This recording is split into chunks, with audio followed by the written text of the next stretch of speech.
Hello, everybody. Welcome on in to Call of Cthulhu.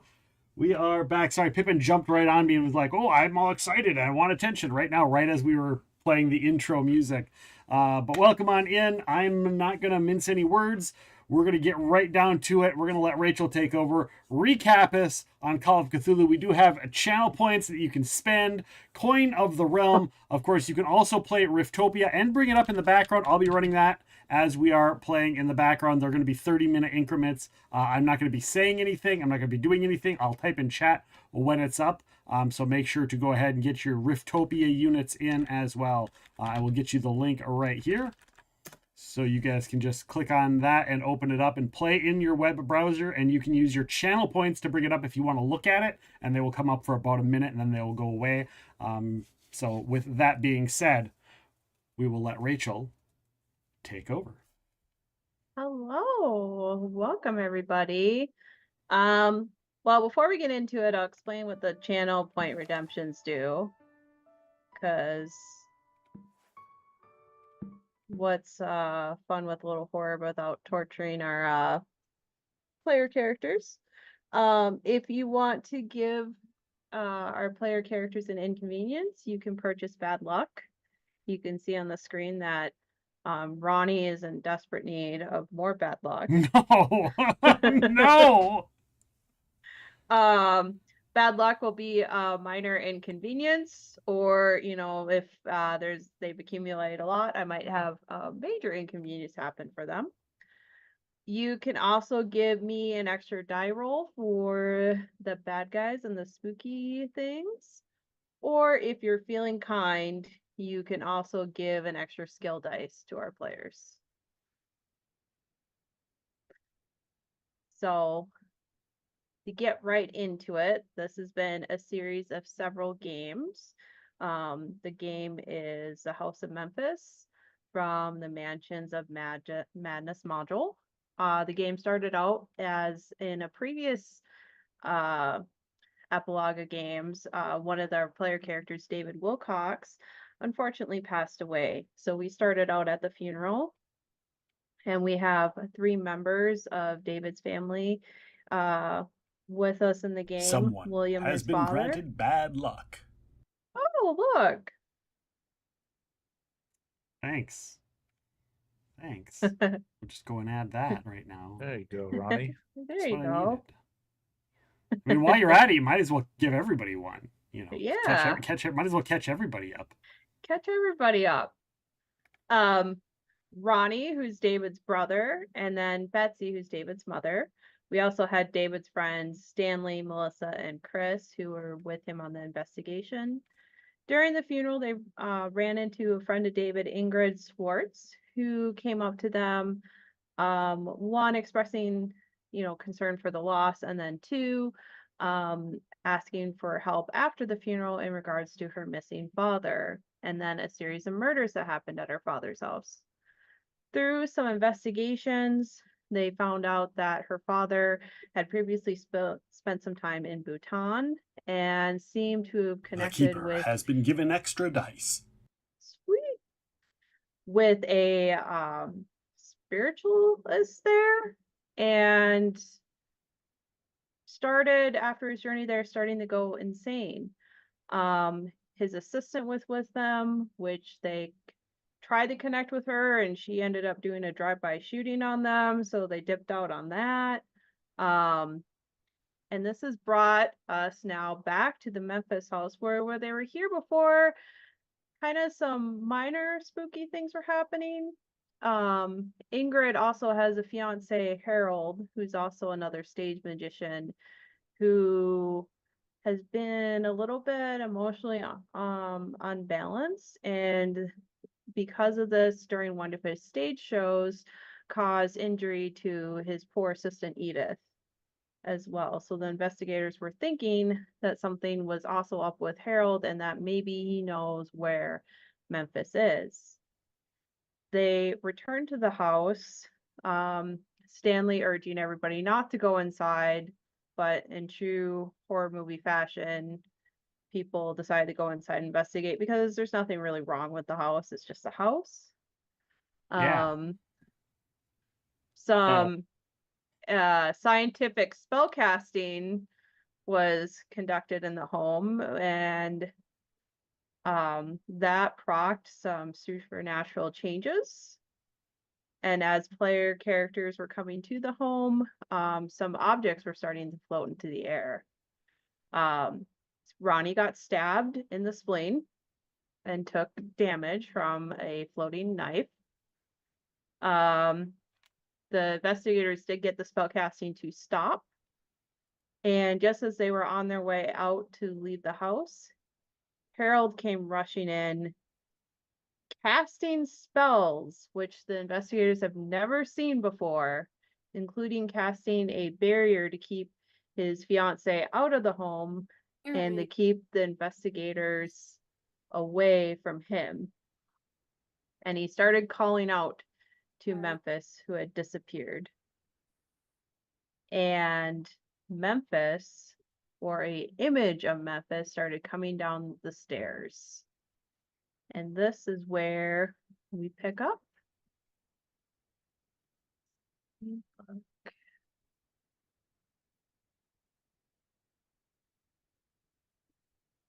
We'll be fine, right? Nope. We're all gonna die. We'll be fine. Oh, it's fine. It's fine. Everything's fine. Everything's great. Everything's fine. Yeah. Nothing could So- possibly go wrong.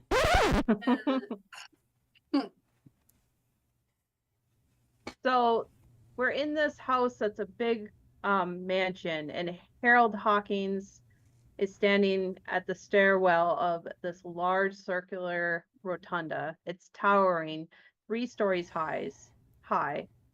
Along the walls, posters depicting scenes from Memphis's magician's career now appear to be living or holographic. Their faces shifting between alien geometrics arts to living eyes within the portraits watching the very scene unfolding with demonic joy. Everything groans in the house. The house is arousing from an ancient sleep. The mansion's walls are humming with a pulse not born of electricity, but something far older, something hungry. Eldritch power seeps through the floorboards, coiling up the staircase like a smoke from a smoldering altar.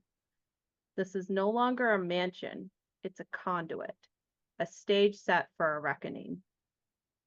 Harold Hawkins, crazed and defiant, stands on the first of the landing of the stairs, speaking words from an unintelligible language as black-purple energy swirls around his hands. Hovering just above the staircase on the railing opposite him, Memphis the Great floats, like a curtain caught in the wind, half shadow, half light.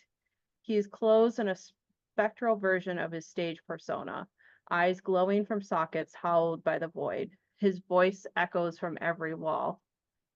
How poetic, Harold. You return to the house you betrayed me in, only to destroy yourself in it. Harold's gritting his teeth. I didn't come to die, I came to end this.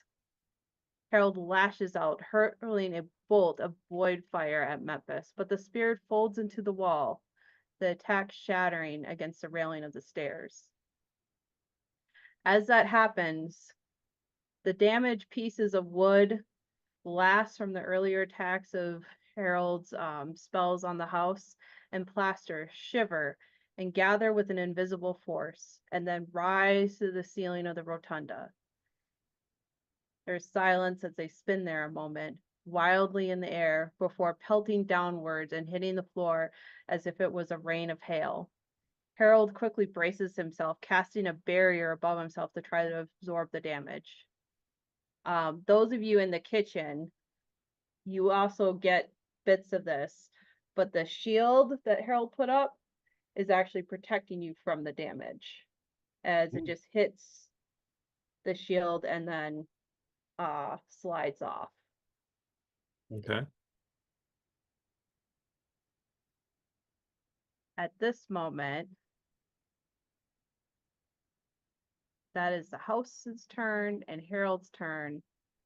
Ronnie and Chris, you are both first in our initiative order. Is there anything Does either one of you want to go first, or is there anything that you guys want to do? Ronnie can go first. It's fine. Ronnie has no idea what's going on because he's seeing shit that he's doesn't believe right now. That's Okay. not your grandpa's magic. Yeah, that's not my grandpa's magic. Or my dad's magic. Yeah. And this is now starting to make him think like, was that really my brother that I saw?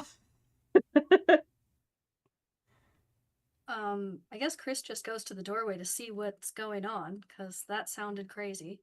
Okay. Let me see. Yeah. Do you want me to move you into the kitchen?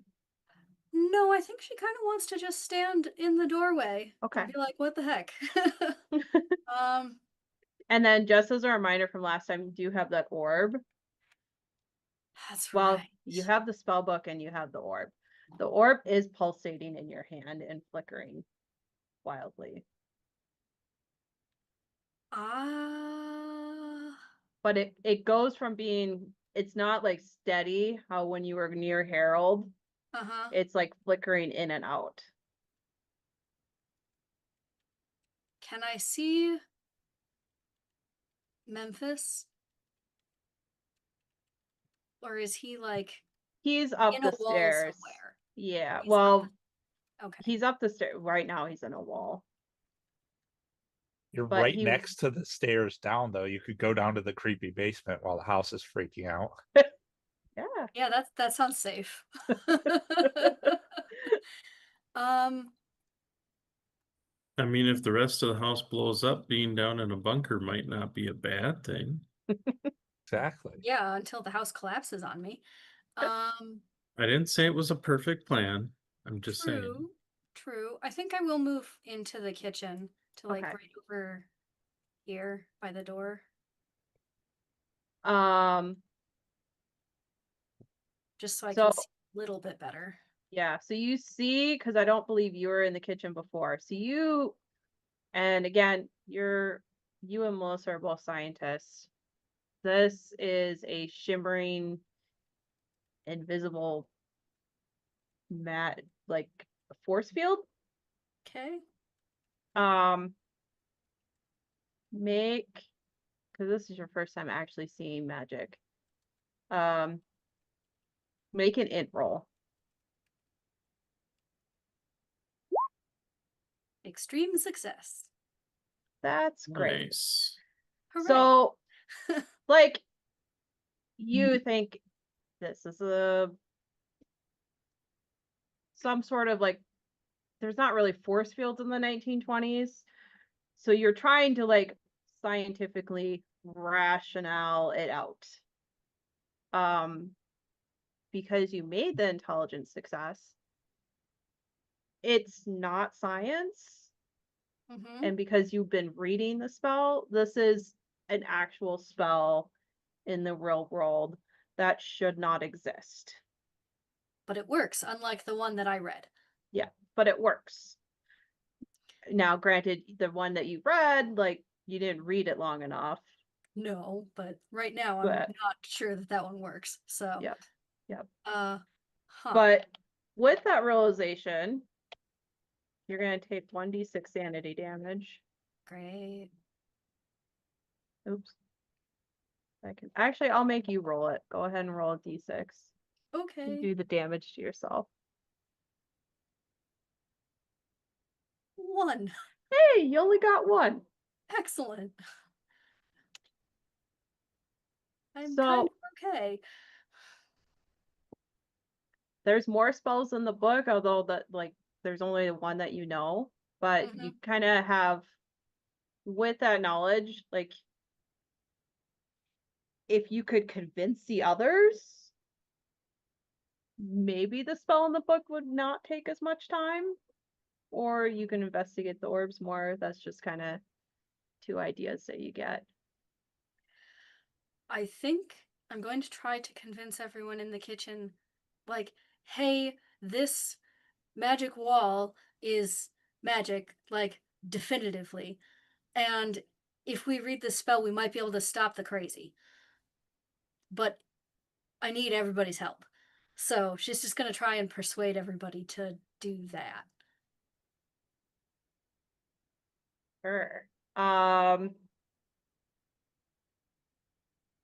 the I'm- persuasion.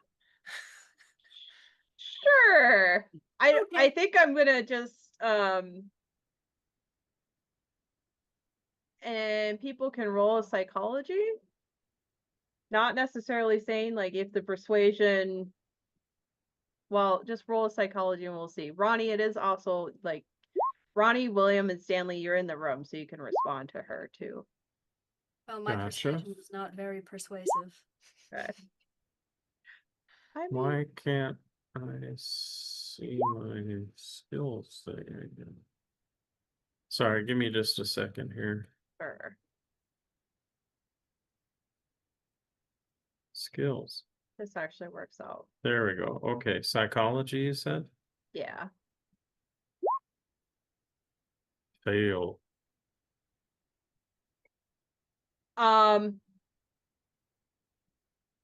So Chris isn't really that persuasive in regards to this. Like she kind of just said what she said. Those of you that made us like Melissa and William, I believe you were the two that failed. Yeah, you're just kind of more confused. And you can kind of interpret that how you want. Ronnie, Stanley,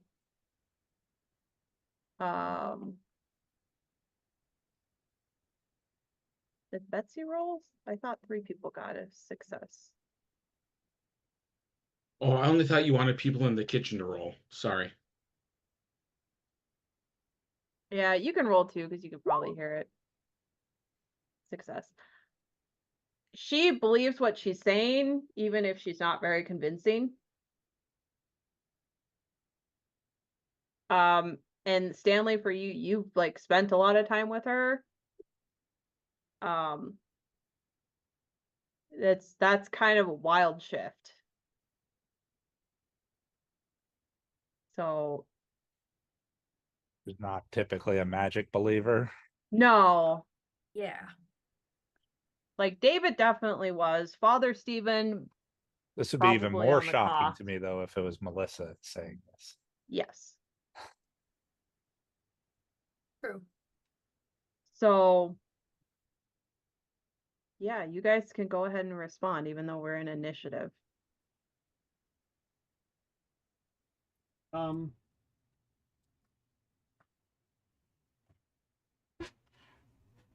I'm kind of under the assumption that, you know, there's been a lot of bad luck with Ronnie. Ronnie's also been stabbed. He sees a force field that just had shit bounce off of it, and now he's being told that all the magic was real, and he saw some shit earlier, so he's probably just kind of like staring off and just nodding his head and be like, yeah, okay. Little bit of dissociation. Yeah, Yeah. whether like things are like he registers what's being said and he's like, okay, whatever, sure. Yeah. But you know, it's whatever happens tomorrow is going to be a completely different story.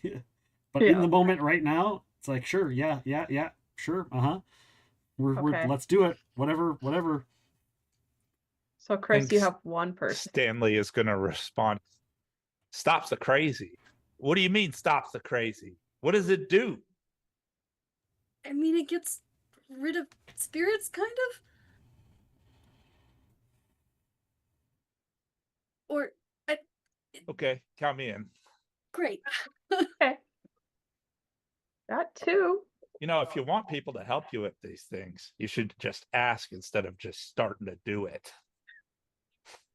Yes, well, I was not thinking clearly earlier. I have not slept, okay? All right. And Ronnie would My be like, son is injured because of you. and Ronnie's like, I can't touch whatever your book is. I'm covered. My hands are covered in blood. Because he doesn't want to mess up your shit. He's Also like, covered and then he's in like, blood. unless like you need blood for it, I don't think I've got so. plenty right here. So do I. Don't worry. We're both quite injured. I think I don't need your blood. Understand the absurdity of what you just said. Yes, I understand it's insane. It doesn't make sense. I get it.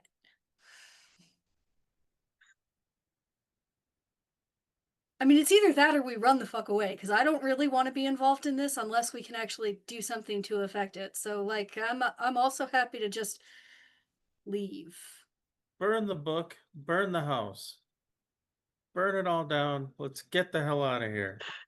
I'm at least on Okay. board with burning the house down. Okay. So, William, your vote is to burn the house down. Yeah. Yeah. Like, That's fair. admittedly, he doesn't, his brain hasn't fully processed the whole flying knife thing. Like, I believe he saw that, if I remember. Yeah, but he did. It was floating and then came in at me like yeah, a bad so- anime. I think his best way to rationalize it is like, obviously something threw it out from somewhere. This is some sort of thing. Someone's taken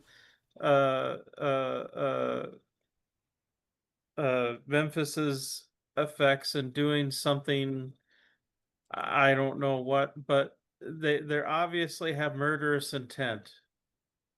Burn it down. That's where I think your father, because like at this point he's just trying to help hold the bandages to his son's side so his son doesn't bleed out and die. So commit arson. Fair enough. And Ronnie looks at you and like, Dad, there's a fucking force field with shit bouncing off of it. Snap out of it and let's go. And he's like pointing at where the wood pieces are like bouncing off of the floating illusionary wall right next to you. And he looks down at you with confusion and terror and says, "No! Back door, let's go." Okay, so you're heading Uh, towards the back door. I mean, I don't know. I'm staying, regardless of what I say. I will stay with Ronnie to help Ronnie go wherever Ronnie goes. Okay. But if Ronnie doesn't go the way I want him to go, he will hear about it the entire time. I will still go They're with him and bickering. help him. Yeah, we're arguing. 110%. Yeah. Awesome. Stanley. And then Betsy and Melissa on deck.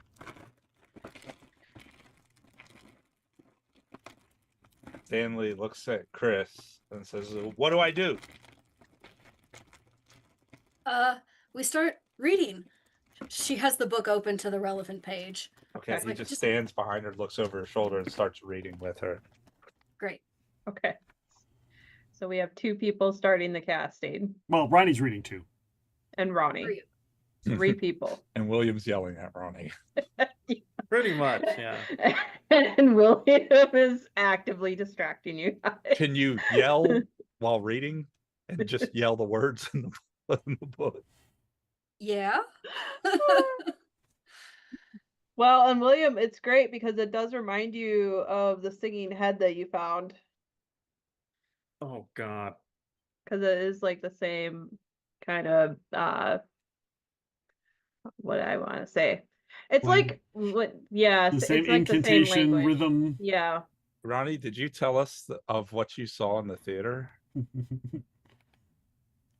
I don't think I don't he think did. I don't believe so, Okay. did I? I don't think so. Okay. All right, Betsy and Melissa, you guys are in the other room. He just said that he was hallucinating, that it was like there was some sort of gas or something. Yeah. Yeah. So Betsy runs over to this door, and as she does, she begins muttering, or not muttering, but speaking under her breath. And she goes, "Creature beyond time, thing that's in this house. I know what it's like to live outside the bonds of time. I've seen it at my son's funeral. I have seen it when the Johnstown Dam broke. let me know what it is to move throughout, move without time. Basically, he's trying to talk to whatever the spirit is, to Sure. letting her basically walk through this door Mm-hmm. and then come through this door so she can shoot the guy on the stairwell. Okay. And she super has 2 things of bad luck, and whether that's good or bad when trying to contact an entity, Yeah. I have no fucking clue. Are you trying to Is- hide this conversation from Melissa or from other people? Or No. this prayer? No. Okay. So Melissa, you hear all that, And then and as that happens, Betsy's gonna just she's gonna open that door uh-huh. with the intent of she's picturing herself as she steps through, she's stepping through this threshold. Yep. And she's planning to shoot Howard. Yeah. Yep. Okay. So I pull up my so I need you to roll a d4.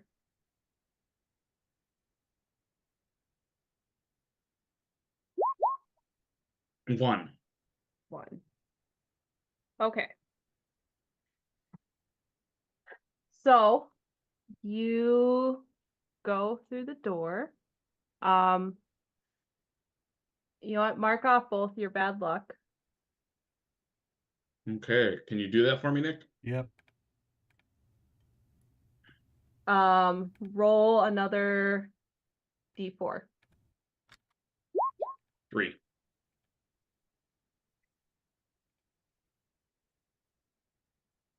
Okay.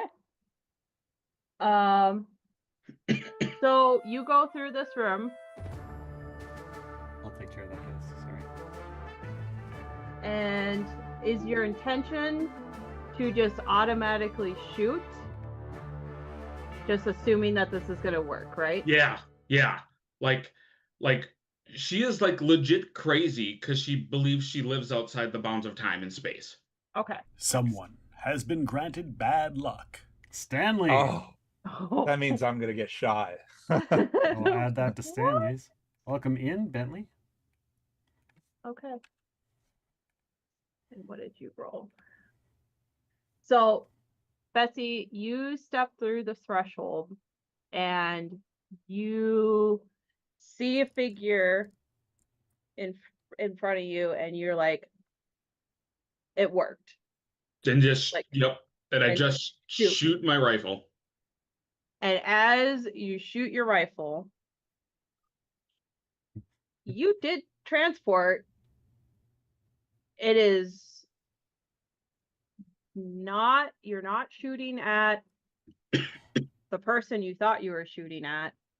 No, she's You're- gonna kill her son. I was gonna say it's gonna be me.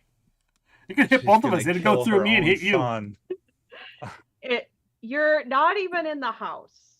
Oh, even better. Is it You though? don't- You don't recognize any of where you are. Actually, you're like, am I in a barn? Everything's wet. There's all this black stuff. Are there, and you like kind of look at your surroundings first and realize you're either in a barn or a warehouse. And then you look ahead at what you shot, and you see David slumped against the wall and sliding down. Is that all I can do, or can I do anything? Well, I need everybody else. So whatever everybody else is doing, you start to kind of feel like you're recalling something that you had shot away a long time ago. Everybody make an intelligence check. This Everybody is who why is- you look at the sanity rules. Everybody who was Well, there. Everybody that was there at David's death. So me and William are good. We don't have to Yeah. roll. Yeah. Wow. Chris, just take 1 point of sanity loss as you realize for whatever reason while you're chanting this spell, you kind of think about David because he believed in magic. And you realize that it wasn't just the monster that hit him, that like somebody shot him too. And like the whole mystery of like we don't know like what hit first and like who that person was. Oh my god. Melissa, like Chris, you just think that's like, oh, okay, that's kind of like happenstance. Melissa, you realize that either you've had like a bunch of repressed memories or that like something purposely blocked you from remembering that, or somehow like your memory has changed. And that, like, if you ever had a repressed memory or like something that you realized it's like, hey, this was what I always assumed to be fact and how I remembered things was wrong, that messes with you. And you take, I'm just gonna do Like, you remember more, so your penalties are worse. yeah. Let's do 4. Hey, you only do 1. I'm gonna do 2 because Chris took 1. So I got that going. Oh, sorry. That's not what Which I is needed nice. to do. And then Should- Stanley, same thing. You just kind of remember the same as Chris. So you take 1 point of sanity damage. And Melissa, you take 2. Yeah, okay. And I also don't see her through this open door. You do not see her through that open door. Like she walked through, she opened the door and now she's not there. She is not there. So yeah, I should have made the sanity check higher, but That's why you took 2. yeah. So you could go investigate to see where she is. I'm actually just gonna move her over here. Did Well, Betsy maybe get to she do just anything? moved fast. Betsy, I'm gonna say that's the end of your turn for this round, That works. and then we'll see where you end up next round. So I'm gonna assume that she during my memory flash, like she just ducked around the corner and is going to the other door. I just missed it. Yeah.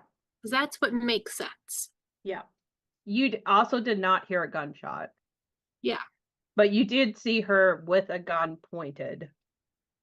Well, maybe she's like in those. I was gonna say TV, but I don't know how much that happens. But in those stories where you go in and you have your gun out in case there's something to shoot, and then when there's not, you keep going. Yep. There were movies in the 20s. Yeah, silent movie. Yeah. But not a ton. In theater. In theater. Yeah. Theater. In the dime novels. I'm gonna head towards the door. Or Chris said she needed help. Well, I Okay. don't quite believe in this magic. We've been working together for years, so So maybe, do you want me to move you just into the kitchen? yeah. Maybe Okay. next to Chris or Sure. I'll move wherever. William. Because I'm assuming William's over here yelling. I'll Yeah, give that's her a fair. look like I can't believe you're doing this and you believe this, but I'll join in because Okay. it's not gonna work, but at least I'm being nice. At least I'm being nice. I mean, looking at Chris, you can tell she hasn't slept. She's not thinking properly. Like, yeah. Yeah. She's been hurt multiple times. Yes. And I'm going to keep my eyes peeled for Betsy because I am expecting her soon to come through this other door. Yeah. Sounds good. So we have 1, 2, 3, So we have 4 people casting the spell.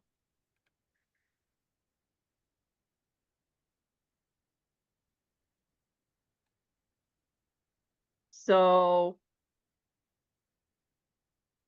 let's see. To cast a spell requires 5 magic points and 30 minutes of chanting. For every additional magic point spent by the caster or supporter, reduces the casting time by 1 minute to a minimum of 1 minute. So everybody, like, assuming you're starting this, you're spending 1 magic point. Chris, you'd probably have to spend 2.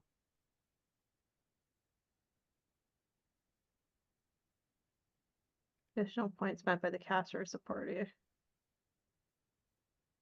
I mean, if I can use all 11 of my magic points, I will. Because that'll reduce it by Yeah. 6 minutes. Yeah, if you want to use all of them. I Yeah. think there was something like if you use more than your magic points, it counts sanity or health to Yeah. continue doing it.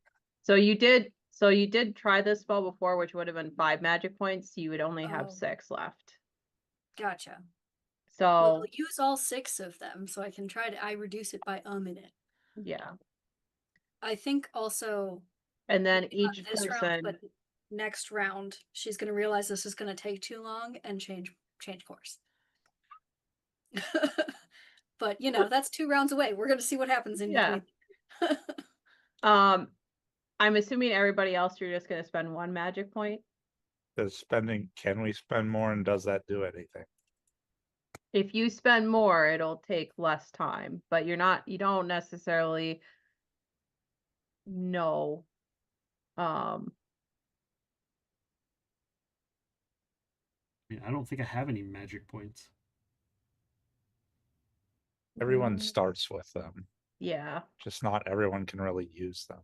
right. Oh, yeah. Like, question. basically, we're I mean, kind of Stanley never has used. This is his first time ever using a magic point. So I'd imagine with just his using 1. like his personality of like diving head in and into action, he'd just spend all of them. How That's many? 10 he has total. Is Okay. what it Oh, says. yeah, I see him. I got 10. Do you have to be reading the spell specifically to add magic points to it? Yeah, you have to be chanting. Okay. So me going on a rant about No. this is crazy does not help. No. I'll I use think 5. Okay. on round 1, I think Melissa would use 1 because she wouldn't quite know like what she's doing. She's never done this or believed it. Yep. But if things start to happen as they're speaking, round 2, I could see her like going all in. Okay. So with the amount of magic points that you guys are spending, you've reduced the casting time from 30 minutes to 8 minutes. On round 2, I would be adding 13 more Okay. because I have Wow. I have 14. Wow. Well, the most you could do is you can make it from 8 minutes to a minute casting. So, like, the most you could do would be 8. Yeah, So, I'll do that. okay. Okay, maybe Chris won't change her plan in Mhm. the next round. Maybe she feels that it's gonna be faster this time. Yeah. So no Well, matter what, it's going to be a minute. That's the lowest it can get. Yeah. that's the lowest it can get. But, like, right now it's 22 minutes. Like, you probably, because again, rounds aren't 6 seconds. So you guys are probably going to be casting or chanting For a while. for a while. So, and then, things happen. Mm-hmm. Good Alright. things? Sure. Now with our amount of bad luck. Yeah, that's fair. All right, so that's the end of round 1. So spirit house action. So you guys are chanting, and none of you see where Memphis is. However, the house shifts again as it almost senses again, the you coming together as a group and starting to cast. I need, who has the most bad luck right now? Me, All right. I have 4. Ronnie, make a power roll. And I'm going to have you do 2. You can take off 2 bad luck because make it with disadvantage. Okay, hold on here. First, let me get rid of my 2 bad luck. Don't curse us with that, monkey sway. A power roll. Where do I Yep. find that? It's POW. It's going to be in your like strength, con, size, dex. Strength, con, size, dex, appearance, education. Oh, there it is. Strength. Okay. Wow. Nice. Whoa. Okay. Oh. But he got an extreme success to your success. So you're chanting and you're going like all into this. And as you're chanting, like your mind gets kind of fuzzy and you feel kind of like I don't know if you ever like you just feel off and you feel clouded. Yeah. And then all of a sudden something slips into your mind and you're the passenger, not the driver. Oh shit. Okay. And you Ew. stop chanting and you start heading towards the prop room. And the rest of you, while you're chanting, you see Ronnie's eyes just go like kind of dead. Just like it looks like he kind of disassociates again. And then just in a daze, he just like walks past Stanley into the prop room. Can I Oh. try to like get his attention? Like, since I was kind of there helping him, Sure. yelling at him, helping him, but I don't know. Do you just tap him or do you grab him? I'll try. I'm sure it'll probably escalate. Like maybe first, like Yeah. Ronnie, then kind of like get his attention, and then yeah. Grab him. So he just like in a daze is just walking towards the prop room. You kind of tap him on the shoulder. He doesn't respond. And so you go to grab him. Make, I would say,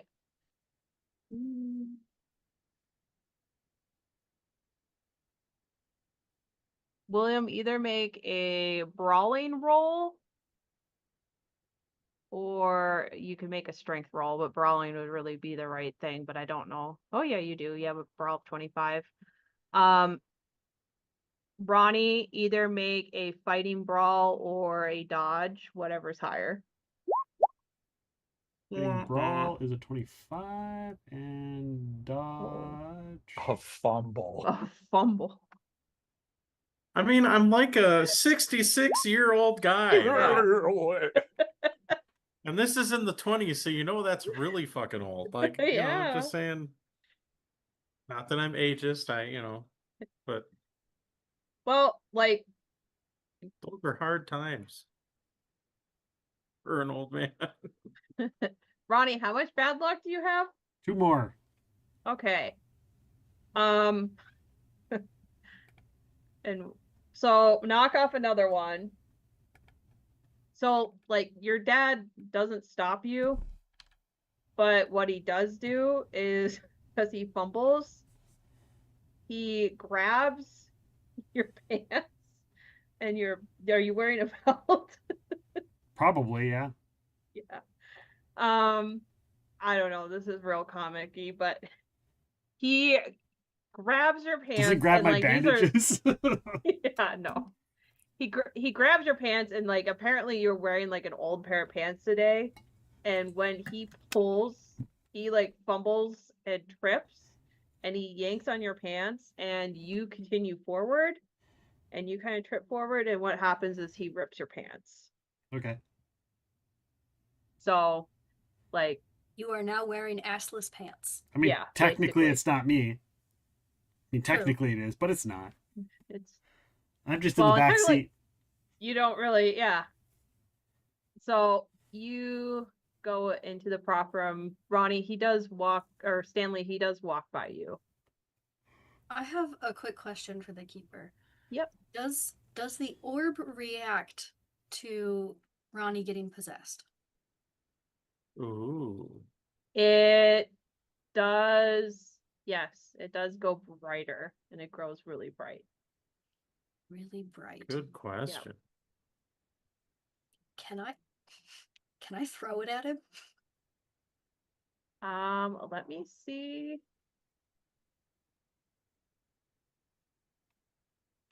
I just want to look at the spell to see if you can take any other actions while chanting. Because we don't want Memphis to possess him. We want something even more horrible to possess him. Well, It just hits him in the back of the head with it.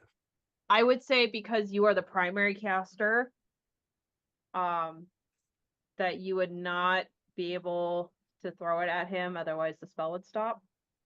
okay. I don't do anything. I But- just note that it changed. But you could like you can like move it and like maybe like gesture to someone else, and they can make an in check, or if you try to Do something know that's what not it's- speaking. like imply. Yeah, I'll gesture with it at Stanley. I'll be like, or motion throwing it at Ronnie and hold it out in case Stanley wants to try that. Let's see. I would say, I don't know if I want to make you roll a persuade. I'll just say Stanley rolls psychology. No, I idea guess, what I'm saying. can I, since I'm kind of in the middle of this too, may I Yeah. roll a psychology? You and Melissa can roll.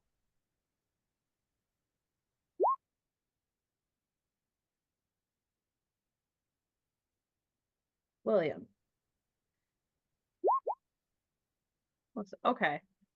So both of you get, you don't, I wouldn't say you really get the context, but you're thinking she wants somebody to throw the orb at Ronnie.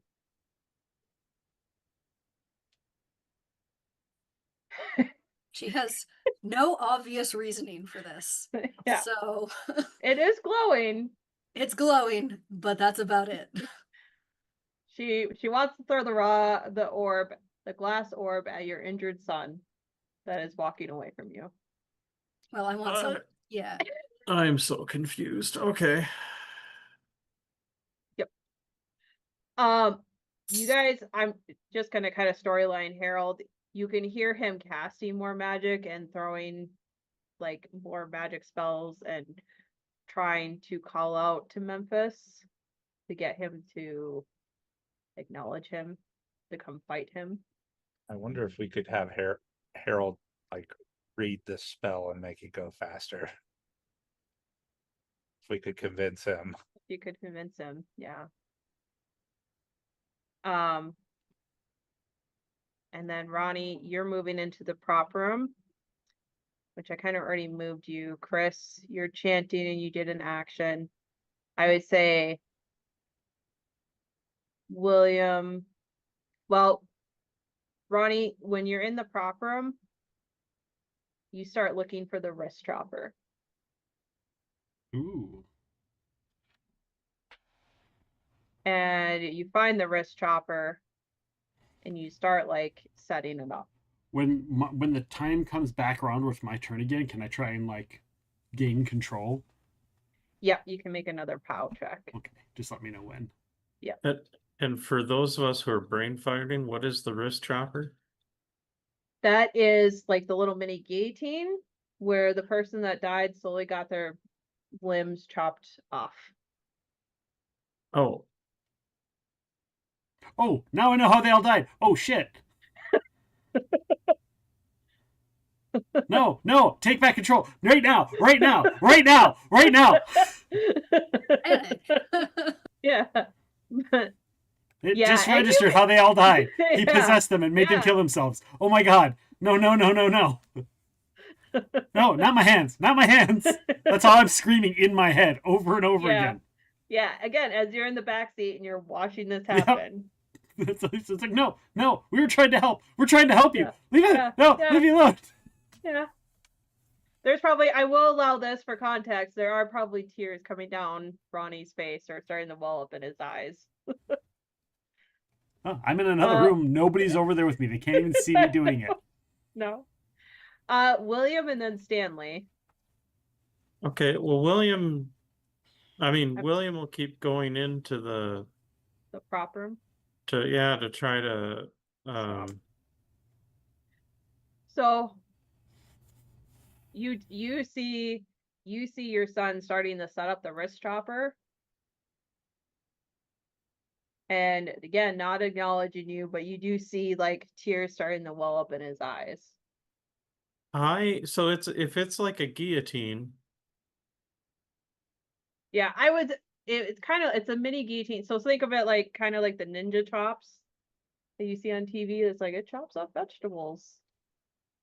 But it is fit like in the stage performance, you're supposed to like put your wrist in it and then you do the chop and the blade has a way to lift up so it doesn't actually go down. Okay, But it can so actually chop too. I'm going to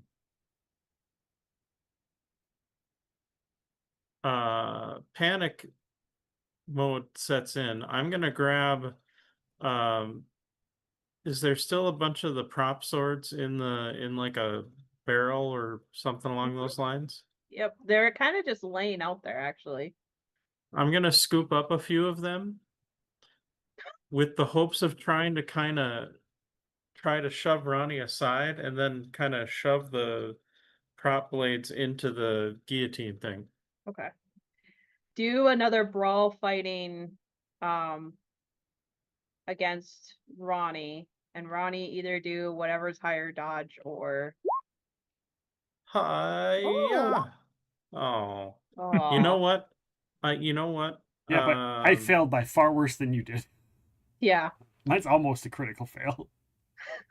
This is my son, my only surviving son. I'm gonna burn luck on that. That's a lot of luck. Whoa. That's You gotta burn. Maybe somebody in chat will be nice enough and give you a reroll. 43 luck. I mean, yeah. Well, it would be 44, wouldn't it? Yeah. Well, I saw that. Oh no, if you got the rolls, if 25. you met it, then you. Yeah. No, so it'd be beat it. 43. Someone's been given extra skill dice. 2 of them. All So right. how do I do that? Just reroll. Okay. Am I re-rolling twice then? If you want to. If you want to, or you can save the other one. Nope, I'm gonna re-roll again. Oh dear Lord. Well, now I can't. If I have to take the last roll, now I can't even spend luck. I don't have enough. Someone's been given extra skill dice. Thank you. Is Ronnie in there being like, Oh my god. I was pretty sure that you re-roll and you just re-roll the 10 slot, right? Now he actually failed worse Cthulhu than does Ronnie. not want me to win this fight with my son. You're gonna take another one away from me. All right, anyway. take another one away from me? Well, I mean, the good news is you both failed. And you didn't fumble. You didn't roll a 96. So yeah. Okay. Yeah.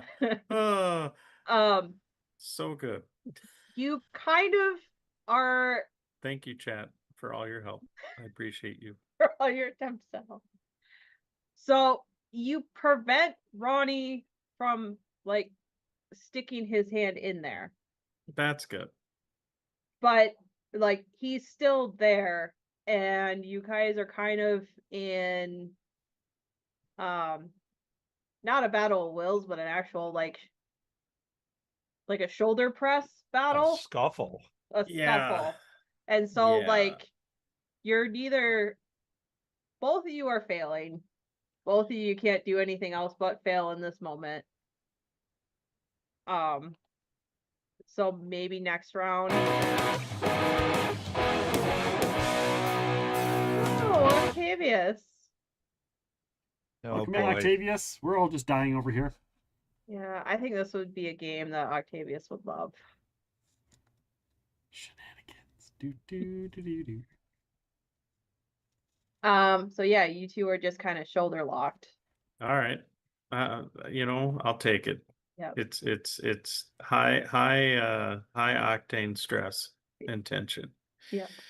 I'm assuming you're still screaming at your son too. Yes. And I'm still screaming in my own head.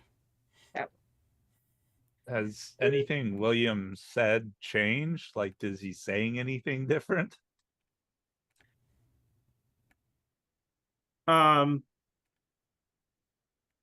Well, let's see. He was Let me screaming do. before. Yeah. Yeah, I guess, are you communicating that your son? Nope. I am just kind of like yelling at Ronnie to knock it off and like quit this insanity. We need to get him to his mother because she knows how to heal him up and like and And she was in has this room. not- Where the hell is she? Well, and that's the thing is like he's kind of in panic mode to an extent that he's not necessarily like probably has a bit of the whole like blinders thing on. Yeah. The panic mode is setting in, like knows something is wrong but doesn't quite know, like has not quite figured out what is the source of the issue. Okay. So Stanley doesn't know that Ronnie is trying to kill himself. No, but And he hears scuffling, but like the whole house is falling apart. yeah, so... you did see Ronnie's face when when his eyes shifted and when he was chanting, and then he just walked away. I would let you roll a psychology roll if you wanted. Okay. Because you and him, well, He's not used to getting in a scuffle. yeah. I just keep Yeah. I keep casting the spell, but I do look towards the stairwell and I say, Harold, this would be a lot easier if you were to help us.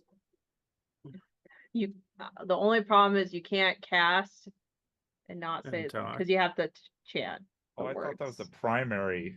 Just the primary couldn't do that. No, the primary, wasn't gonna have her do. She has to concentrate fully on the spell. I wasn't gonna have her throw. Oh, okay. So I can do actions but not say anything. Yeah, because you're a secondary. First motions the crystal at Harold, like you could throw it at him. I don't see him. Although you didn't. Well, guess since we I have don't nothing see else him. really to do, I guess I'm just gonna look in this room since I'm standing right next to the door. In the prop room. Yeah. So you see Ronnie and William in front of like the wrist chopper thing or the mini guillotine. And it looks like William is trying to put a sword in the guillotine, but is failing. And pressing up against Ronnie. And Ronnie is like trying to stick a hand in the guillotine, but you don't know if he's trying to stick a hand in the guillotine or like push the sword away. So this chanting, Stanley is just like blah blah blah blah blah, and then he looks in there and goes blah blah blah.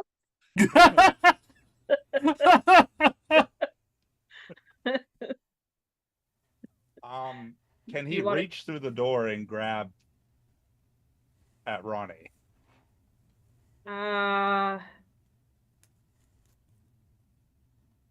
kind of a hard corner. I mean, you could move past William, probably. I swear to God, I'll pistol whip the next guy that says shenanigans.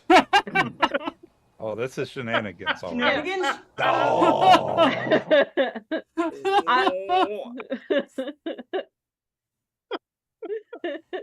Wow.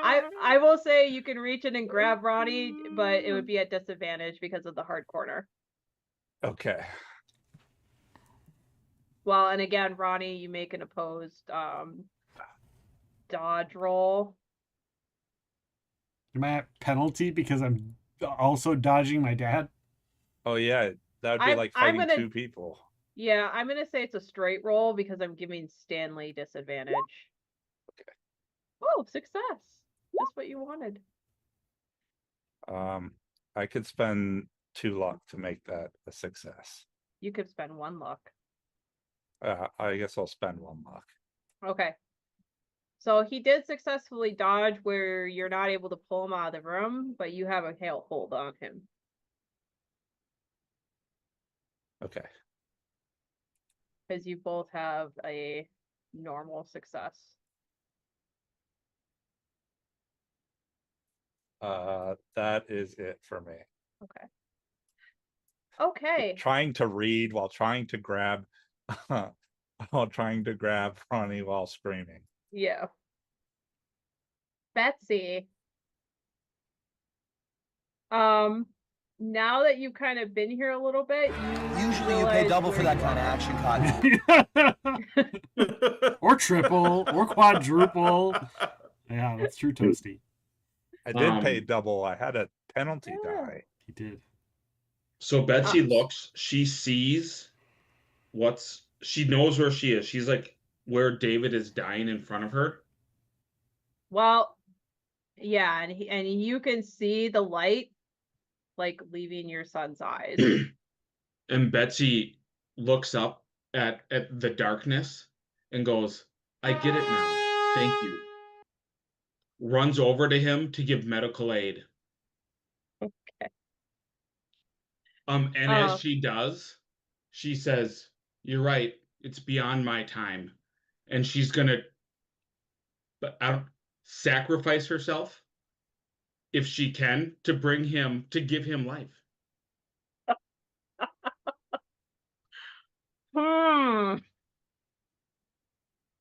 What would you like me to roll?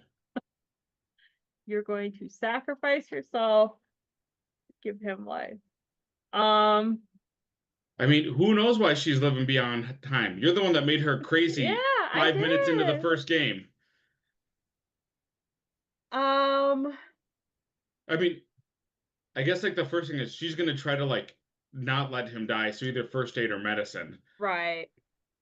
But you said sacrifice yourself. Well, I would yes. say go ahead and try to roll first aid and then roll a persuasion check. Okay. First aid success. Ooh, Persuade is a failure. hold on. Yep. Even with all of my luck, it's a failure. Okay. Like, do I have good luck? No, I do not. So you get to David and like you see the wound and you're able to do first aid to patch it up, but while you're working on him, you like wrap up what you're doing and time seems to go like even faster, and you don't know if you succeed or not when you get transported again. Okay. And let's see. Roll another D4.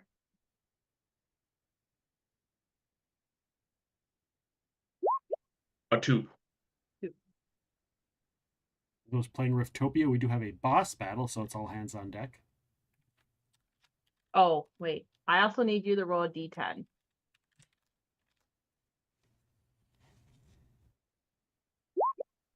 A 10. Okay. So you take 10 sanity loss from Whoa. killing your own son. Oh, Yes. Uh-huh. Oh, hold on. How do I gotta edit, don't I? Yeah. That's got to be definite, some kind of insanity, bout of Yeah. madness. It's definitely about a madness. I literally already believe I live outside of time. So like, come on. Now you live outside of space. Cool. You're that an means I'm an energy elder body. one. Come on, Yogg, let's go. Okay. No, Well, not I'm an not. elder one, just elderly. That's Okay. And what did you roll for the D4? A Is that 2. 1/5 of your sanity score or not yet? Is that what? 1/5 of your total sanity score? Yeah. It Yeah, is. 1/5 of my total sanity is 4.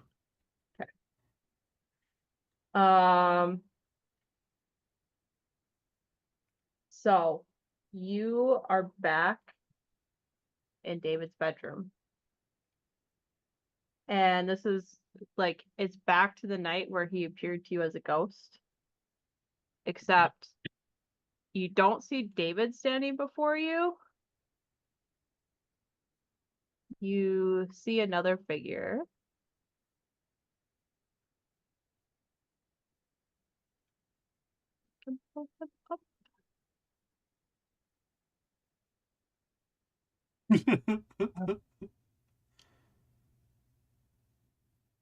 You see this figure. I like it.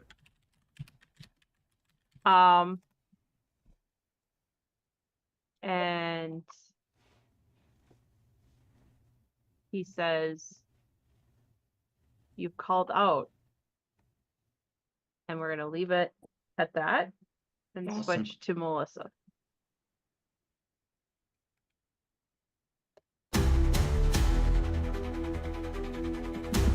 Alright, I had to. Basically. So do I have to be in proximity to the book to keep like reading and chanting? I'm assuming. You probably do. You could probably guide Chris towards the other room. If you wanted to move like both yourself and her. Feel like, well, Well, we- and now the time is gonna take longer because now Ronnie is not chanting. can I put in And- more magic points to make up for that? I have 6 left. Yeah, let me, because this was the round where you were gonna put in 8. So instead, could I put in 13? Yeah, and Ronnie, remind me again, you spent 16? I did what? How many When- magic points did you have? I had 10, I spent 5. Okay, you spent 5. So we're gonna go 30. Because that's what you would have. So if you spend 5 more, Okay. that'll get you up to the minute. Okay. Perfect. I will do that.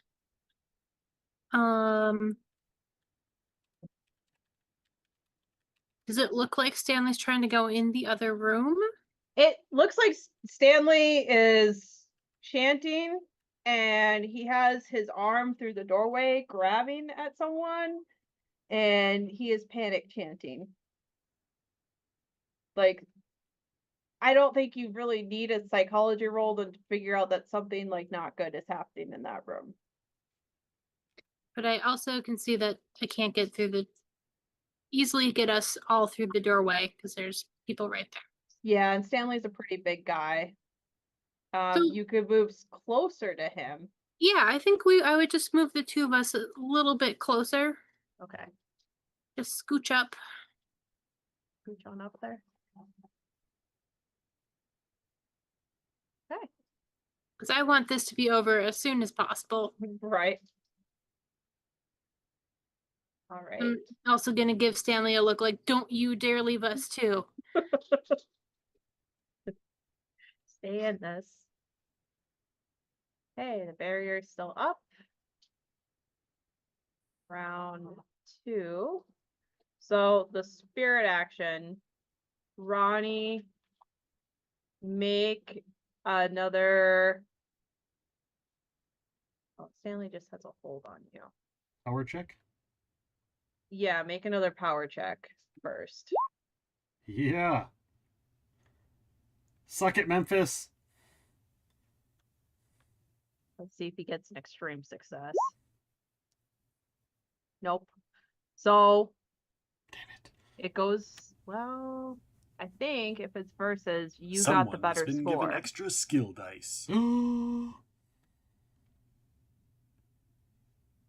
Well, you already succeeded, unless the keeper has extra skill dice. Oh, actually, I do. I'm gonna roll again. Well, and I 'Cause could I have also one I could for- also get a extreme. Never mind. Failed. I would say So that means I because- succeed because you failed on the reroll, right? Yep. Yeah. I'm just checking. Well, and you would have succeeded anyway because your success was better than his success. Oh, okay. Thank you, I was Toasty. just gonna see.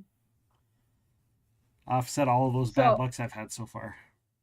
So, like, you are just about to like force your way into like shoving the sword out of the way and force your hand into the guillotine when you come to. Okay.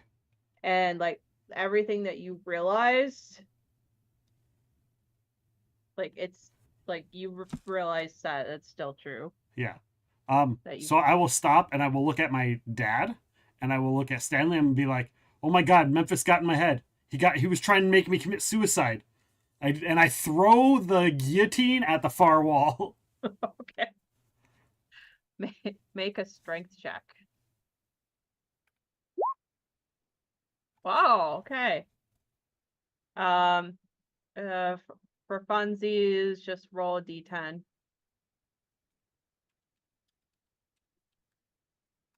And we'll add 5.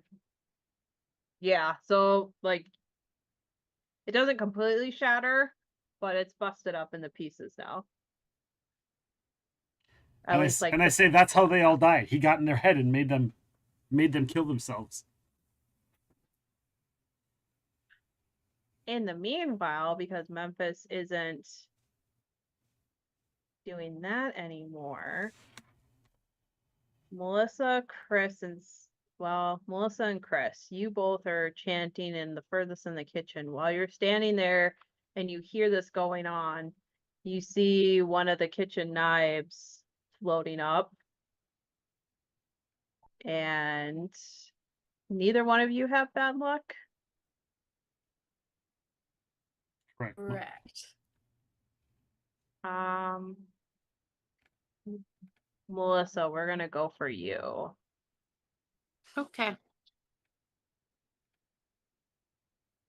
I have bad luck. Shh.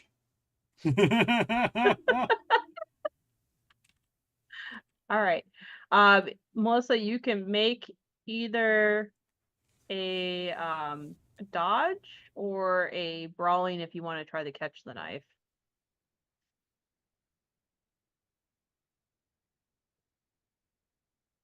Okay.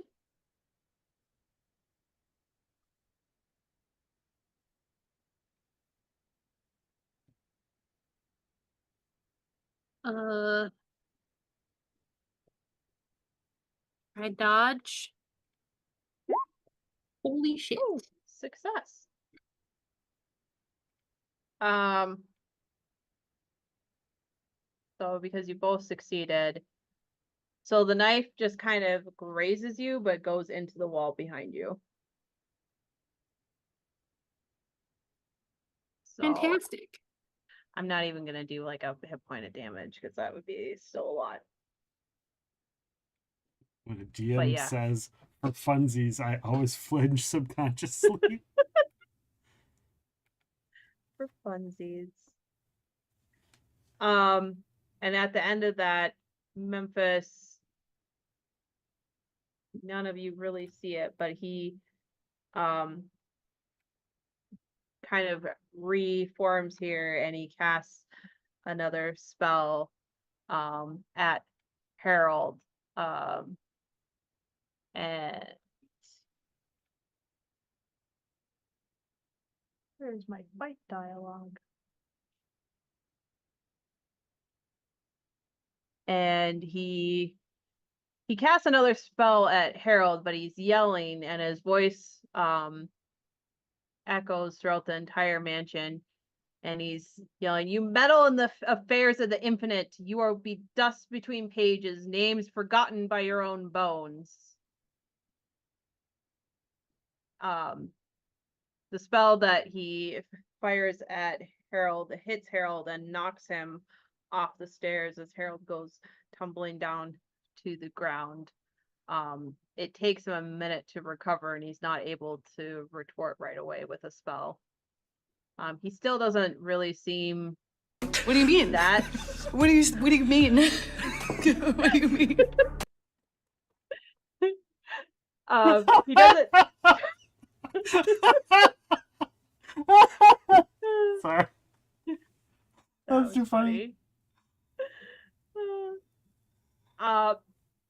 He doesn't totally take all of like everything that's happening with you guys in, but he does see that you are chanting from the book, and he will say, keep chanting, don't stop the spell. And it's also I'll distract him as he like tries to like get up and starts preparing to cast another spell. That's his and Harold's turn.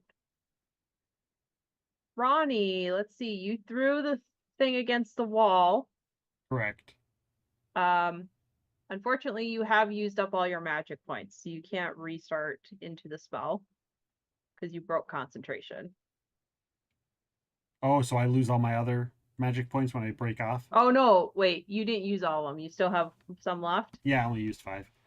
Okay. You can restart the spell or get into the spell. It's not going to make it go any faster because Melissa already made up for how much you did. So if you wanted to do other things, you could.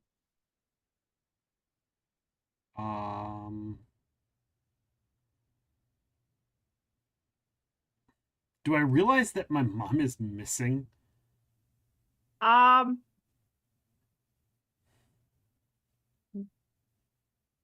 Make a. You know what? Yeah, make an int or a perception or an int check.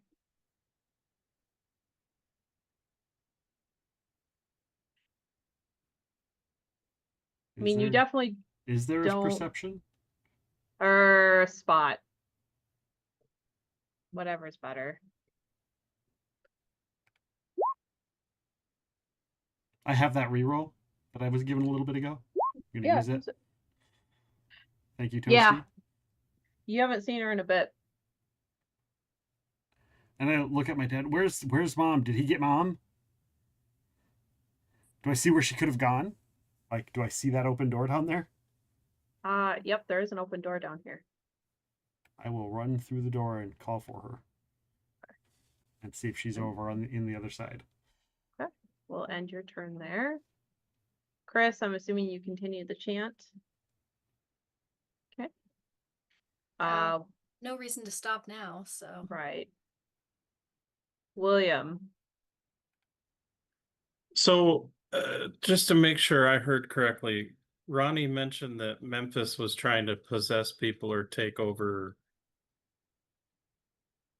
their bodies. And that is how he thinks the 3 burglars died. Looking at them casting the spell or whatever gibberish they're doing, I'm not going to deal with that. Because I don't even pretend to know how. However, William doesn't know how to do real magic. Just the pretend. However, one thing William does know are magicians, and that they're a bunch of pompous asses.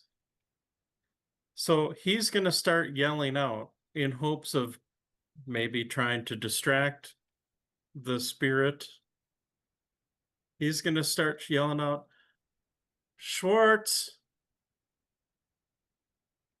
You are the most pathetic magician I have ever seen, and I've seen a few.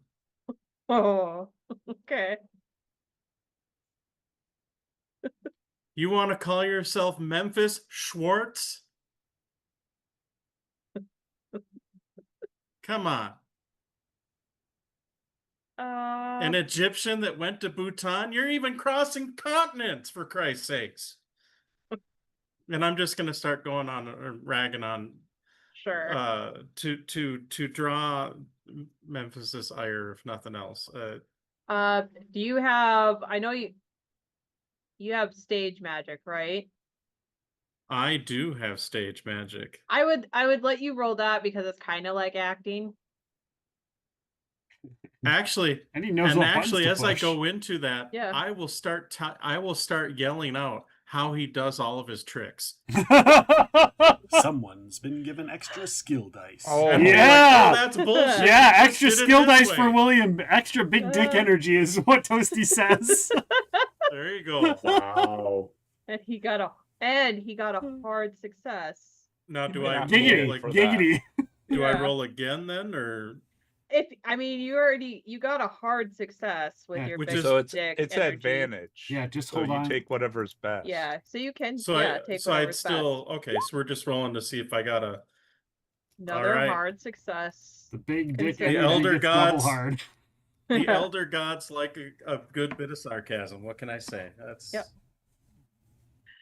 So yeah, I'm just gonna start going off on how he does all his tricks and how they're all stupid and there are better magicians that have done it, Sure. or better yet, hack magicians have done it twice as better by doing it this way or that way. And I'm just gonna kind of go off.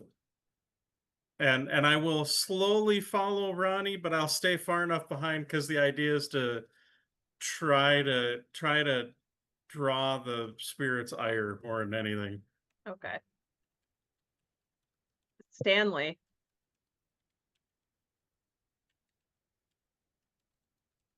Because I kind of forgot you were hanging on to him. Ronnie was able to. You saw kind of Ronnie come to, and I'm assuming you loosened I your think grip. I'd let him go when I hear him Yeah. shout that Memphis is taking people over, Yeah.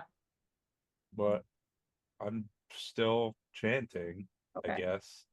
Are people moving into the prop room? Does it seem like we're inching that way? Yeah, slowly. Yeah, so you could either continue the inch that way or you guys could stay here.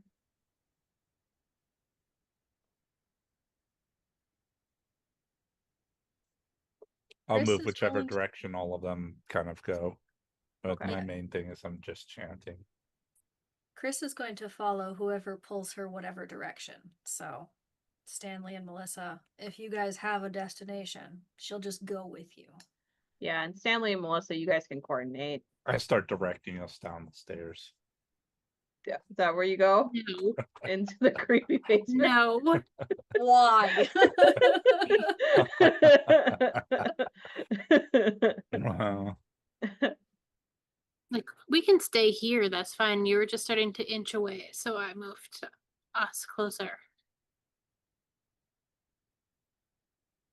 All right, so you guys are focused on chanting. Since you guys are down to a minute, and I know rounds are kind of a little bit wonky. We're gonna say that we need to do survive to complete the spell. I'm gonna do 3 to 4 rounds, kind of depending on how many actions people do. But Betsy is out of time and space, so if we spend a little bit longer time there, So is that That's like okay. 1 or 2 more rounds? yeah, so well, 2 to 3 more rounds Okay. because we spent 1 round We did 2. or 2 rounds. Yeah, so that would be like a total of 4. No, I think this is my 3rd. Because the first I started, the second I grabbed Yeah. Ronnie, and then the 3rd is this one. Yeah, so if we do 2 more rounds, that's total of 5 rounds of chanting. Which in D&D would be like 10 rounds. for a minute, so it's kind of half that time. Betsy, Yes. you are in David's room, Okay. and this man is standing before you. His hand, you can't see any actual flesh. There's this veil that covers all facial expressions, and his voice is very like flat and monotone. And he says, you seek the forbidden knowledge. I seek how to save those that are dying from those that are using the forbidden knowledge. I seek how to counter it.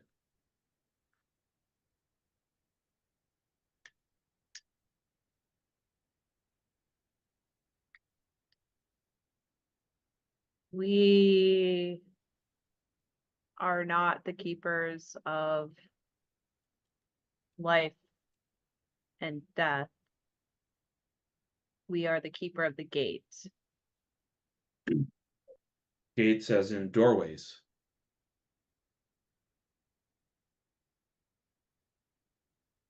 Doorways, windows. That is what your mind could comprehend. Let me through the gate in the hallway, and I will be the giver of life and death.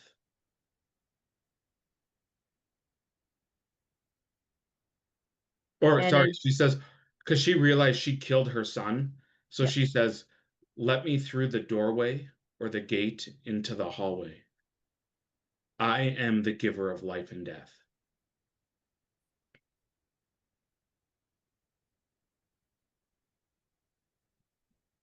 In order to be given power, something must be taken from you. Do you choose creation or do you choose sacrifice?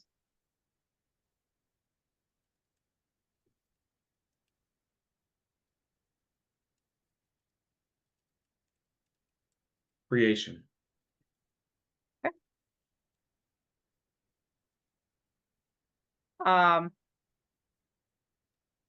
He reaches over and touches you, and in a moment you blur, and you rapidly, it's like well, let me rephrase that. He reaches over and he touches your forehead, and if you've ever seen like the Benny Hinn like preachers, like the Pentecostal, where they push your forehead, right, and an energy hits people, or they just shove them down, so it looks like something spiritual. But he doesn't push, he just gently taps your forehead. And when he gently taps, invisible tendrils wrap around you and pull you backwards, and you're falling. And you're falling through a cycle of memories. And you're just repeatedly falling backwards and backwards and backwards into memory. And when you fall backwards into your memory, you go back to the time where you were pregnant. And you were pregnant with your children. And you remember like all the intricacies, like the morning sickness, feeling like the life inside your body, and the pregnancy. And you don't remember like the details of like, because there's so many memories that's overwhelming your senses. But Where did you want to return? Well, I'm assuming my interpretation is you want to return to the Memphis house. Correct. And you want to return to this doorway. This one. This one. Okay. You wake up and you are standing in this doorway and you have your gun. I shoot the guy that's raining magic down on my one remaining son and husband. You shoot him, or I guess, are you looking for Harold, or are you looking for Memphis, or just the first magic person that you see? Harold. Harold. Okay. Because Harold's the one I saw like do the force field. Yep. And I'm assuming Harold's the one that used his magic to stab my son, because I have no idea Memphis is there. Yep. Okay. Make your firearm attack. And I miss. And you miss. So you shoot And it hits you... the barrier, shatters the barrier, and kills ricochets off of the wall and kills Ronnie. Yeah. I only have one bad luck left. Knock on wood. Well, I have Knock on to, wood. it hits me in the forehead. No, it actually, like, it does hit the barrier, and you see, like, Stanley, you're watching this. The keeper and has Chris been and given Melissa. extra dice. Ooh. It, like, hits the barrier and, like, slowly tries to push its way through, but it gets stuck there and then, like, bounces out and falls down.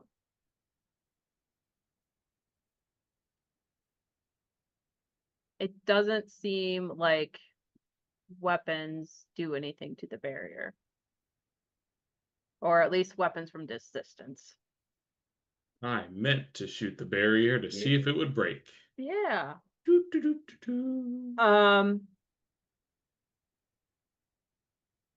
So as that's happening, Betsy, you notice, like when you're shooting, that you look down and you're pregnant. Oh my lord. And you kind of, when you see that, you also realize you're, like, your skin is firmer. Like, you don't have the hand wrinkles that you kind of had a little bit before, and you don't have the calluses. Okay. And you're pregnant. Oh, okay. Ronnie and William, you get another sensation of your as you're looking, well, more Ronnie, well, William, you both get this too, but William, you're also, like, taunting this spirit. Sure. But you get the sensation that you have, like, more things that you forgot about. And you remember a time where like, looking for your mom and not being able to find her. You remember a time where, like, your mom was seemingly sick. Like, suddenly, like, she had some sort of disease where, like, suddenly she was older than what she looked, older than what she thought she was. And so she went to several doctors to try to figure out what was wrong, but nobody could really explain. And so the best that they could do was just like, gave her vitamins, like lotions and stuff. And it seemed to, like, actually help and fix it over time for a little bit. But it was just like a short period of time. Okay. Okay. William, you have a stronger memory of this. Yeah. Because honestly, Ronnie, you would have been very young at the time when this happened. But yeah. And then everybody also hears the gunshot. So, Melissa,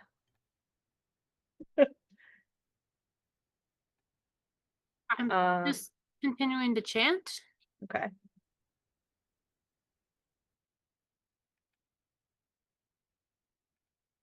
Oh, that's funny. New Betsy image. All right. House time. Well, Memphis. Well, William, you went looking for a fight, and you're getting a fight brought to you, especially because which one do I want to do?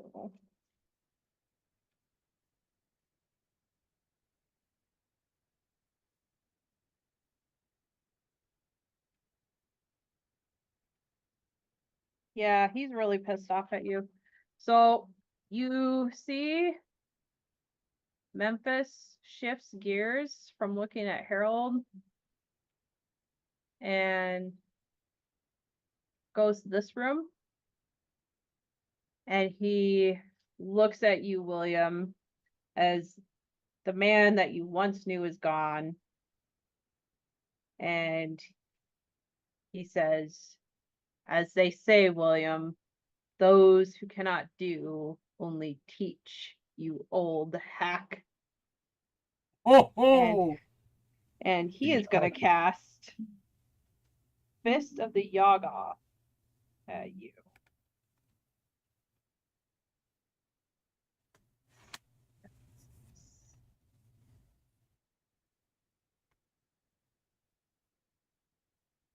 Oh, of course.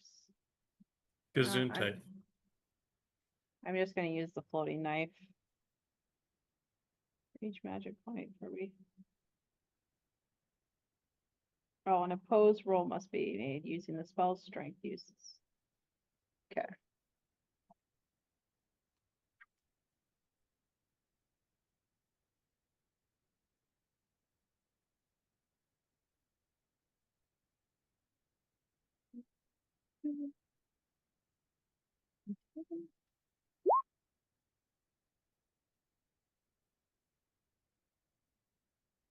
Am I rolling something or just him? Yeah, you'll be the spell's strength versus the target's con.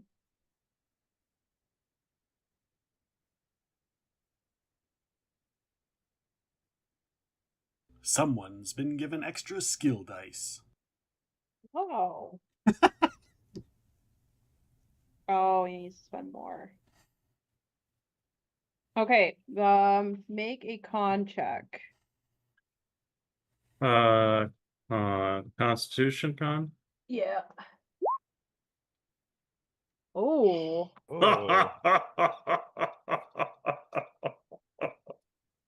Well. He's gonna spend more.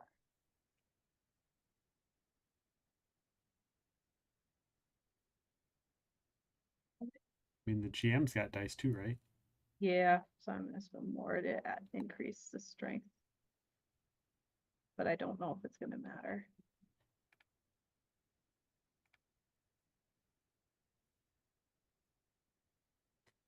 I can type.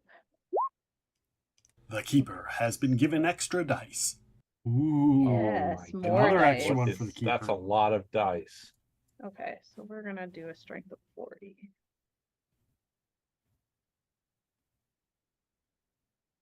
Do I need to roll again? Or Nope. I'm just gonna although roll the hard, dice. I feel like a hard success, especially on a 30, is It's Pretty pretty good, yeah. good. yeah. But at least you got an extra skill dice. I hope those D10s are not representative of damage. Okay, so that is a success. Let's see if it's a hard success. Big Billy Cox. Love it. Oh, let's see. Okay, so you needed a hard con roll to succeed. So you are not knocked unconscious. Well, that's good. What is your size number? My what? Your size. Size 55. Okay. So because you did a hard success, you don't take any damage, and Okay. you're not knocked back 50 feet. You're just knocked back like into Ronnie. Oh, okay. But you stay on your ground and you stay standing. You're not unconscious.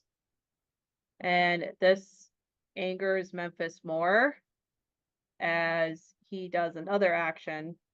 And with a wave of his hand, he triggers one of the swords to swing at you. So Now, you question for you. I realize this. I realize this may be out of turn or whatever, but if I see him doing at least some sort of gesture, as far as that goes, could I like fling a bunch of cards at his face, like a 52 pickup, to try and distract him? Or use my bonus negative roll on his roll and kind of doing something sort of pseudo reactive like that? I would say you have a bonus die right now. Yes, I have not. Let's see. Yes. I You would might even say have more you than one. I don't know. No, I think I just have. I believe I just have the one that Mucky was kind enough to give to you. me. Sure. I'll say for flavor, you could use that to make him have to do a hard success in order to hit you. Sure, we'll go with that. Yeah. That sounds like a plan. Oh, just regular.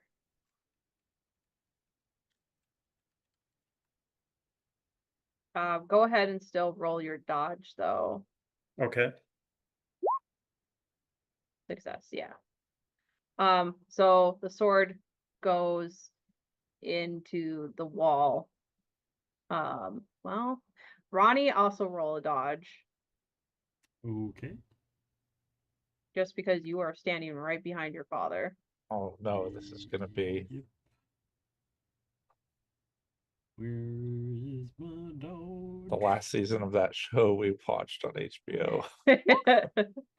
Oh. Okay. So, William, you're fine. Ronnie, you can knock off another bad luck. Uh-oh. And I'll look over at Schwartz. There it goes. The reason, Schwartz, is I didn't want to outstand and upstage little pricks like yourself. Oh, okay. And the sword goes right past you as you move out of the way, but then Ronnie, who has his back turned to the whole situation, gets hit. Shit. God damn it.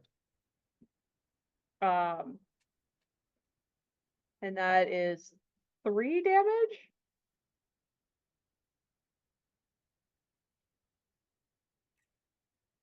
Oh my gosh. Out of his 6 hit points? Yeah. Totally getting my He's son still killed. alive. Yes. Yep.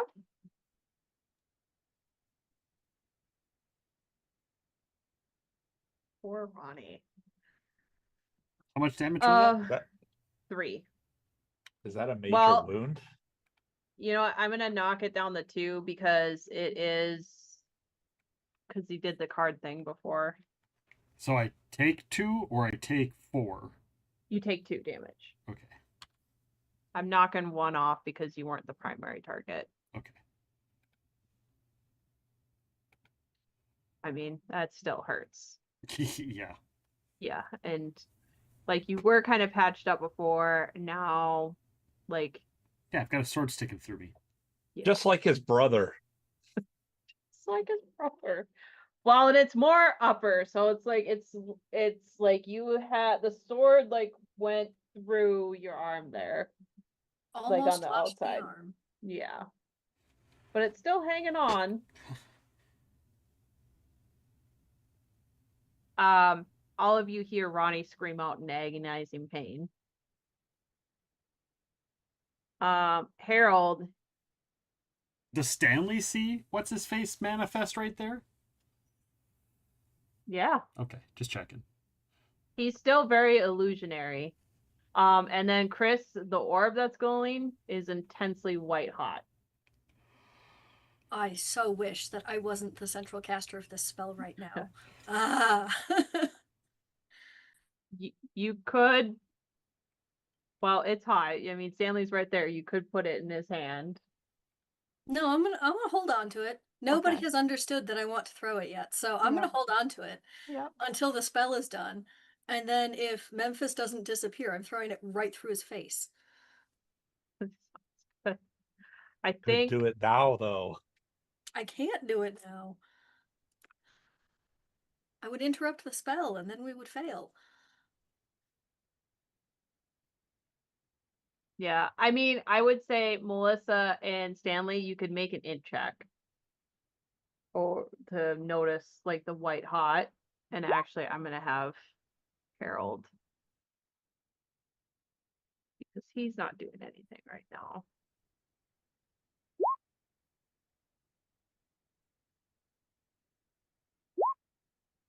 Okay. So like the light from the orb is glowing extremely intensely. And it is extremely bright now that this apparition has appeared here. And Melissa, both you and Stanley notice that. And as you notice that, you hear Harold yell over to you guys to throw the orb and break it at his feet. It'll slow him down. I told you stealing the orbs was gonna be good. And Harold is going to move.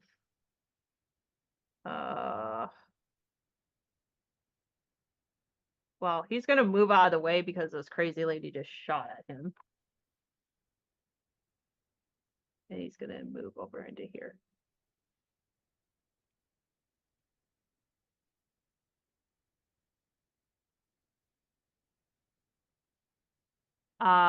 Ronnie, Chris, and William. Yes. Yes. So Memphis is there. I mean, you guys kind of already had a scene, but your son's injured. Ronnie, you see Harold rushing in from the other room as you're standing there bleeding. Well, at this point, I realized that Harold isn't really the bad guy, other than the fact that he killed Memphis. Yeah. But Memphis is the one that killed the people. Memphis just tried to make me kill myself.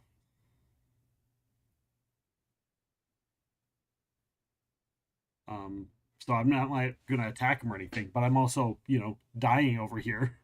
Yeah. I'm just like, don't kill me. I just say that to him, just don't kill me. Just let me live. Okay. Chris, William. I'm assuming keep chanting. Yeah, I mean, unless the spell is like done.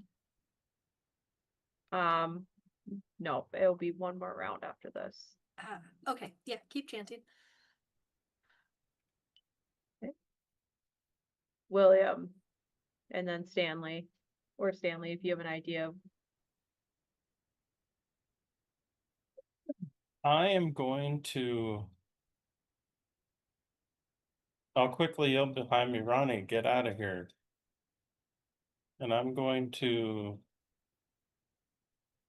with the idea of moving up to cause more of a distraction and engage this, whatever the hell Memphis is. At this point, the combination of anger that he injured my son, and just the absurdity of all of this.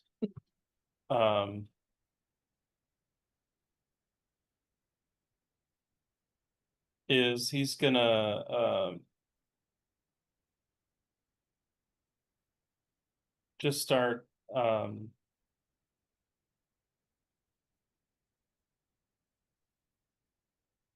if he can, well, actually, what he'll probably do is he'll grab different props as he's walking up and show how they're used, and name the magicians who have done it before him, and actually just kind of keep kind of moving up as to more to kind of pull his focus than anything.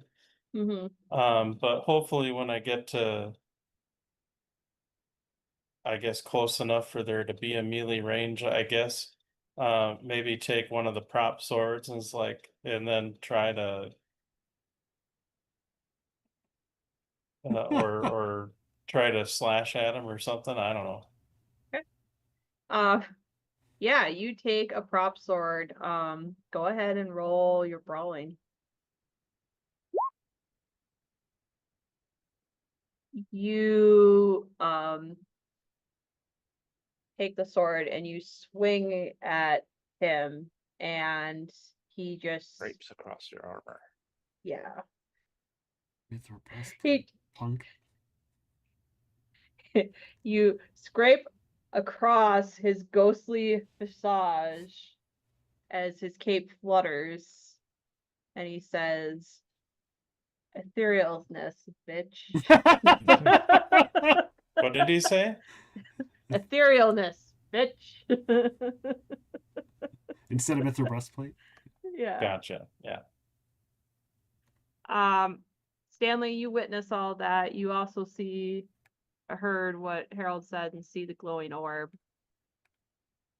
Yeah. Chris has been wildly gesturing with this orb. It's glowing brighter. I made the intelligence check to understand that it's brighter when he's there. Harold literally told me what to do. Stanley wants to do something. I think Stanley would just try to take the orb from Chris and throw it at Memphis. Okay. I thought you were gonna say, so he doesn't do anything. He just looks at it. So Stanley takes the orb and he smashes it and he eats it. Yeah, eats he it. eats the orb. Eats it. Oh God. I am the Memphis. I am the Memphis. Go ahead. I mean, it's just a glass orb. I don't. Go ahead and roll. Do you have like a throw or anything? There is a throw skill. Yeah. Make sure that your aim is good. It's not very far from me. Yeah, so I would say you don't need a hard success or anything, and you can have advantage. Advantage, okay. Yeah.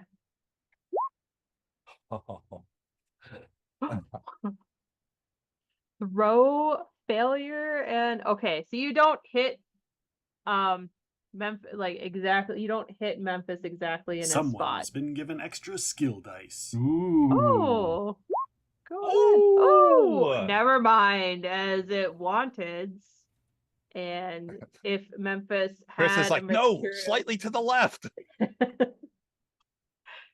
If he had a face that could be hit, it would hit him in the face, but it hits him square in his spot. And as it does so, he screams out. The throw skill. Yeah. He screams out in agony. It's just as if like when Ronnie got stabbed with the sword. And his form flickers. But he's still standing, but he does look like he is spiritually wounded by that hit. Usually you pay double for that kind of action, Cotton.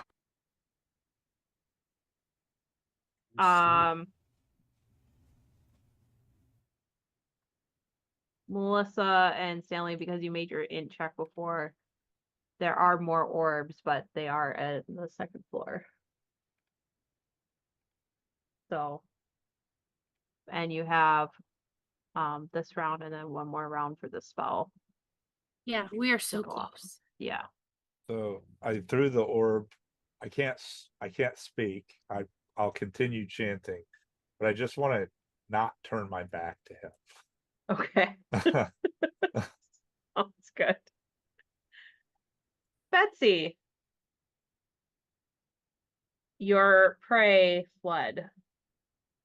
my prey did fled. I'm now pregnant Yep. and in a much younger body. Yep. I hear the whole thing about the orb, and I hear the scream of pain when the orb was thrown by Stanley, correct? Yeah, like when he screams, it shakes the whole house. I run upstairs to Okay. get more orbs. So you are pregnant, so you Is it kind I of waddle is it like a upstairs to waddle get. run? Yeah, I waddle How upstairs. pregnant? How pregnant is important? Is she like ready to pop, or what? is she like 6 months? Because if she's 6 months, she can still run. But if she's ready to pop, it's definitely a waddle.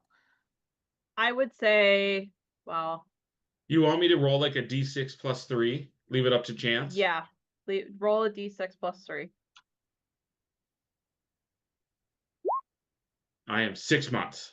You are 6 months pregnant. So we will say Please don't fall down the stairs. I Oh my Oh, god. Well, that would explain why David can't do a bunch of stuff. I mean, wait. You all remember there's no such thing as David. He never existed. David always wore that hat because of the dent in his head. It's weird that his magic phrase was, "Hey, you guys." All right, you get to the storage room. Okay. I'm assuming that's all I can do with my Yeah. waddle speed. Yep. Melissa. I'm assuming chanting. Panting. Next round. William, you are really pissing off Memphis. Yeah. Is he gonna try to possess you? You're right there. Possess little old me? Yeah. Yeah, let's go for a ride. Make a power check. Power. Ruh-roh. So Okay. he Matt, the placement of that picture is kind of funny. So you see him there, but he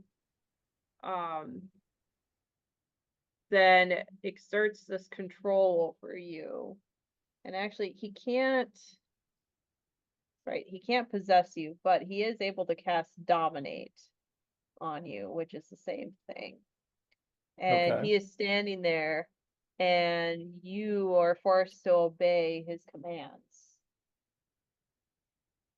And let's see, there is no chopper, but he points over to the zigzag girl and he says, well, if you're so skilled, get in the zigzag and let's demonstrate to these Neanderthals how real stage magic is done.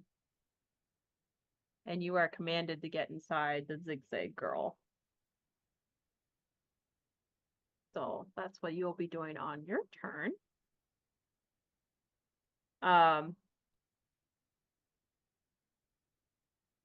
Harold. Harold's just kind of standing there in shock looking at you, Ronnie. Because you two don't really know that much of each other, but he's just like, he's very much gotten the impression that you didn't like him. And he's also just more concerned about where Memphis is. And so he'll look at you and he'll say, where's Memphis? He's over there. He's Okay. in the room. He's and like he goes like this. He's over there, but like my arm doesn't move, so then he uses the other arm to point over there. Okay. So he's kind of an asshole. He doesn't help you. But he goes over here and he sees that Memphis.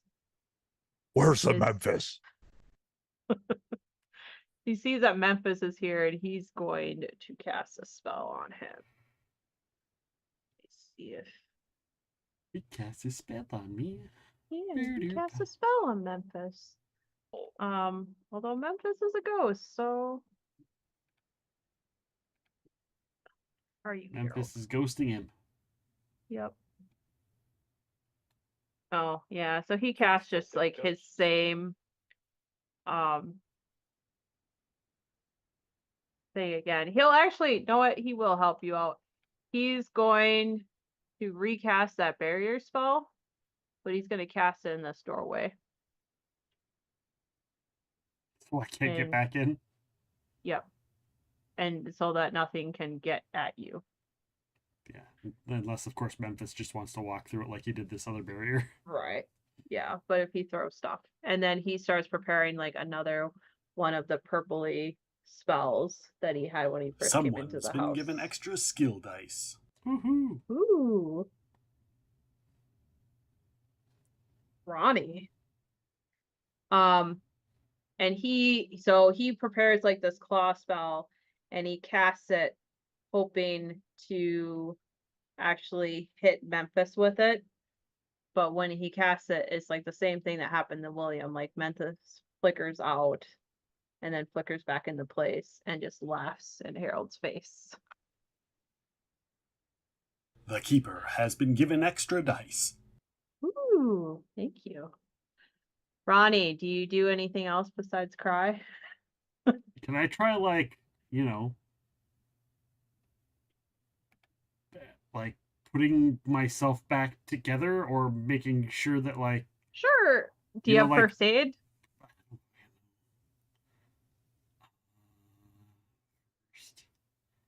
first I do have first aid. Okay, go for it. And I use my extra skill dice.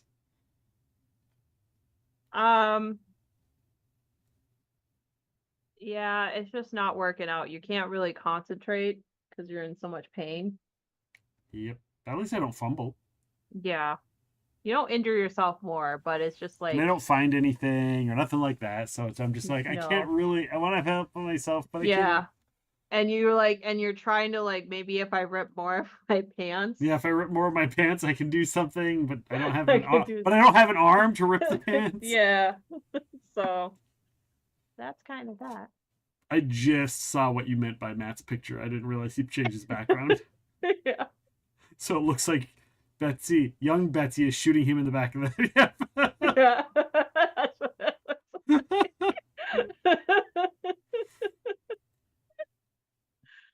Oh, that's funny.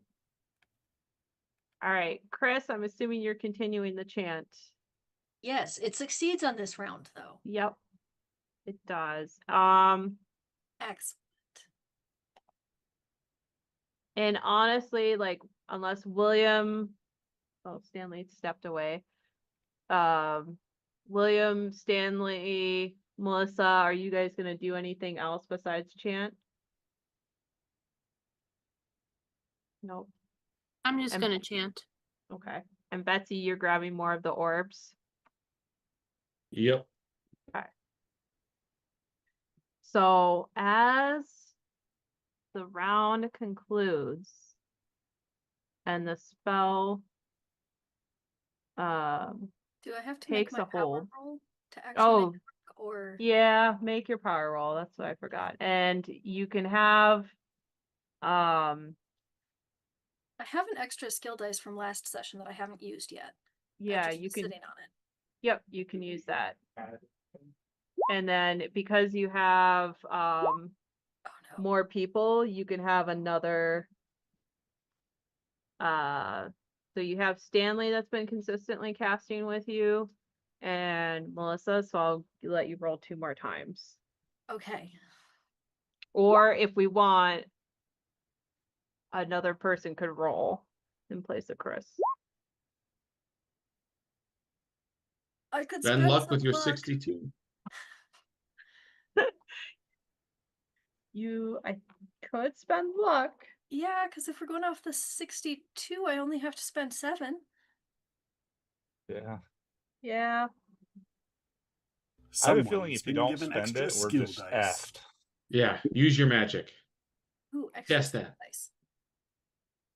Someone's been given extra skill dice. Ooh. Everybody's Okay. like, please succeed. Ah, there Oh, you did it. All That's right. good. it is. Excellent. That's very Oh, good. Yes. Because I'll tell you after what would have happened if you would have failed, because this is your second attempt. Yep.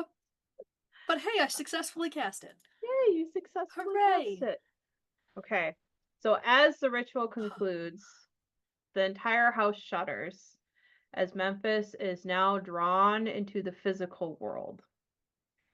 If there is no unoccupied organic receptacle or host he can use to replace his own body, his body now is in the physical world, and since he can't possess anyone right now that is dead, he goes into the mansion itself. There is a harrowing, unearthly cry, and the cry is still recognizably human and male, and it echoes through the entire space. You can feel the event as vibrations not only echo into the mansion itself, but into your entire bodies. Pieces of the ceiling plunge to the floor. All the windows in the house shatter. The lamps explode. Everybody roll a dodge check to avoid damage from flying debris.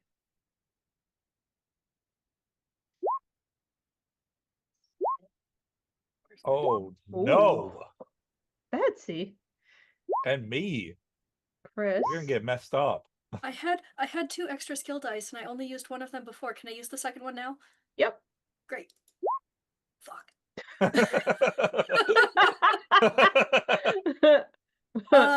I guess. Ronnie, okay. You technically did roll better. Yeah, by 1. You did. So, William, you dodge out of the way. The rest of you take 1d4 of damage. So I'll give you guys a choice. I can either roll your damage for you, or you can roll it yourself. Betsy's gonna roll it herself because she's on a different floor. Okay. I don't So care. everybody roll their own die for. So then I'm Sure. not the one killing you. Well. Oh, Betsy.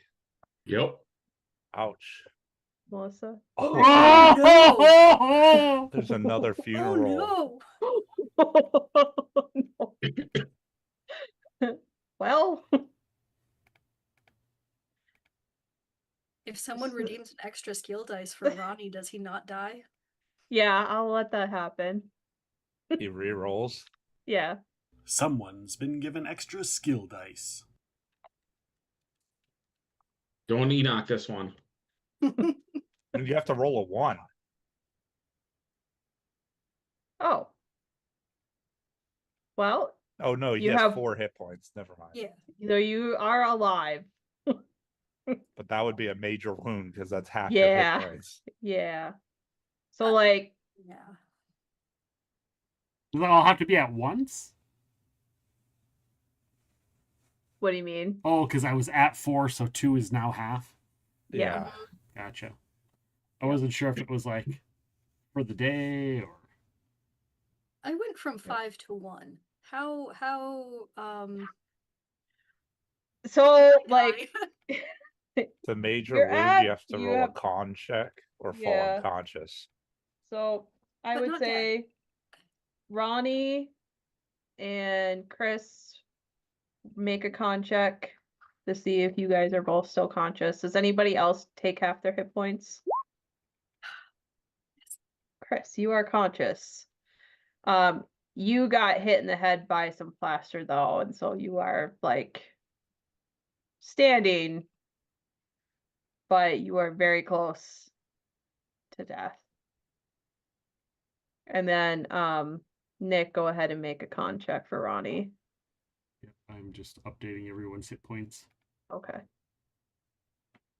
Con check? Yep. And did William take any damage? Nope. Success. Yay, you are still conscious. For every horrifying moment. Yep. Congratulations. Hey, Every maybe we can escape now. brutifying moment. So we continue.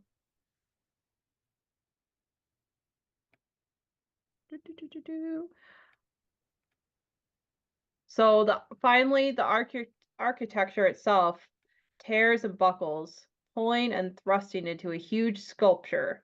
So pretty much everybody can see it. Like, and Roddy, I'll move you over here so you fell down. You're looking at this so you can see it. In the prop room, like the ceiling changes into like this huge sculpture, and it goes into the prop room in the kitchen, pretty much this whole area. And it's pulling and it's thrusting into a huge sculpture. It's the frozen face of Memphis the Great. The expression is one of terrible agony and despair. At this precise moment, Betsy, if you're in the room with all the orbs, Yep. they cease to glow. They were kind of flickering before. Now they're completely dead. Well, I guess it's bullet time. Yep. All supernatural phenomena in the house is ended. Everybody everybody needs to make a sanity check from seeing this. With Betsy being upstairs, does she see it? She doesn't see Memphis's face. And she's already kind of insane, so. Yes or no, I don't know. All right. So Success on sanity checks bad. Again, we don't know if success is good or not on this one. I suppose. So Ronnie, you take 1 point of sanity damage from witnessing this. Everybody else takes, and from this whole thing, so takes 3 points of sanity damage. Well, except for Betsy, because she didn't witness it.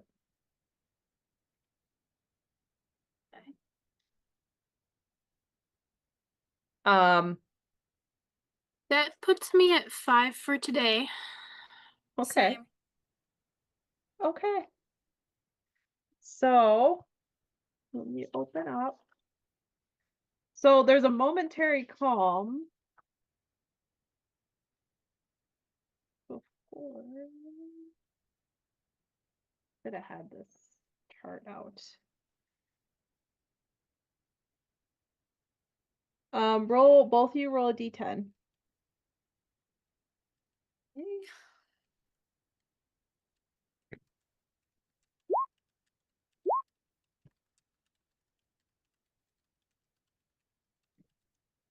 Okay.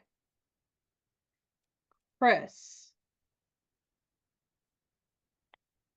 This freaks you the fuck out. Yeah. You are horrified. You are almost dead. Uh-huh. You need to get out of here as soon as possible. You need to leave. You should have been gone like 2 minutes ago. Great. You flee in panic and screaming. You are compelled to get as far away by whatever means possible. Even you know that there's a car outside.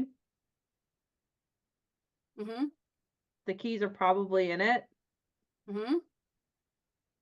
There might even be 2 cars outside. Great. You I'm should just definitely gonna go. crash that car with my no driving skill, but Yep. you know. There's a door right next to you to run out. Yep. Yeah. Yes, I plan to run immediately out of that door. Yeah. So Chris just like leaves screaming. Melissa, you roll on a let's see.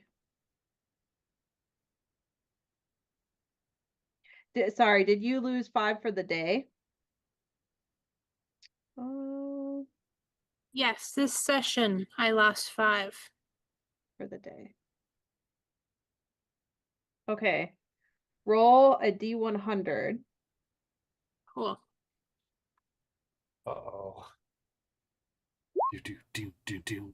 47. Oh, that is so funny. You have a phobia now. Okay. The one we rolled is a fear of firearms. I don't know if that totally makes sense. good. She almost got shot by Betsy's She did almost get errant shot blast. by Betsy's. Or you could make it just, a fear of big houses, A like fear of mansion-like magic. houses. Yeah, I'm almost like the fear of clowns. You could have a fear of magicians. Too. You know what? We're gonna do a fear. Well, if we do a fear of ghosts, it's gonna cut you out of a lot of games. See, A for- fear of dead people. Fear of dead people. Just dead people in general. Fear of ghosts. Yeah, that's Fear what, of fear itself. Fear of so she fear. said she doesn't want to do ghosts because Oh! that would cut her out of a bunch of games.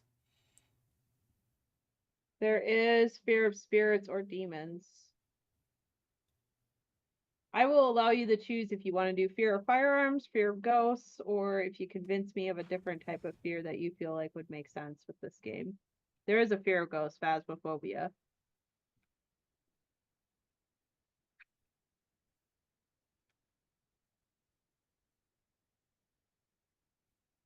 And Chris, I'm gonna have you roll on a D100 too, because I had you roll on the wrong table.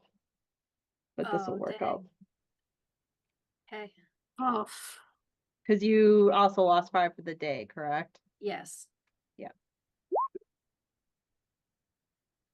Well, I'll let you resolve Melissa's stuff before I tell you my number. So I don't think Melissa ever actually saw Memphis Okay. because of the walls and hard corners.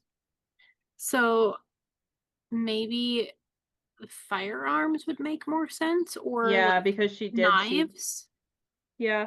'Cause then- Firearms would maybe make sense too because you remembered what happened to David. True. Okay. It's gonna be real interesting because I have a gun. Yep. Not anymore. All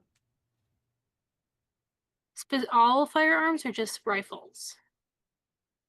It's all, I'm gonna say, we'll say rifles. No, we'll say all firearms. Okay. And it's called it's HOPLO and then phobia.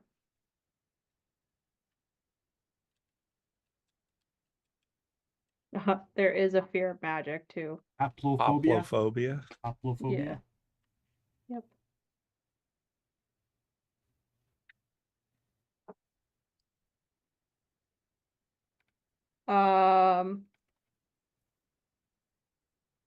Chris, I'm giving you a mania Oh, great. Oh. That sounds terrible. because I did have you running away fleeing. The one you rolled was a pathological tendency to murder. I don't really think that fits. That sounds terrible. Yeah.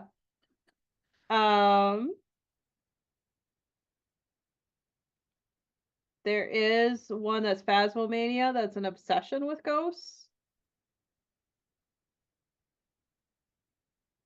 Sure. I mean, am I still fleeing the house? Yeah, you're still fleeing the house. So I'm trying to see if there's one that's Actually, that could kind of make sense because she's overtired. She's fleeing because she's almost dead. By the time she recovers, she's going to be like, I have to know everything. right, that happened. Yeah, okay. We can have a mania about ghosts. Yep. That's Yeah, Betsy, you also have an insanity, but that's a whole different level. And you have some things to Yeah. figure out too. Roll me to kind of resolve kind of one more thing with your into the past. Well, your intention was like to try to save David. Well, originally it was to kill Harold, but then Right. it was to save David after I shot Yep. him. And you did do first aid on him. Mm-hmm.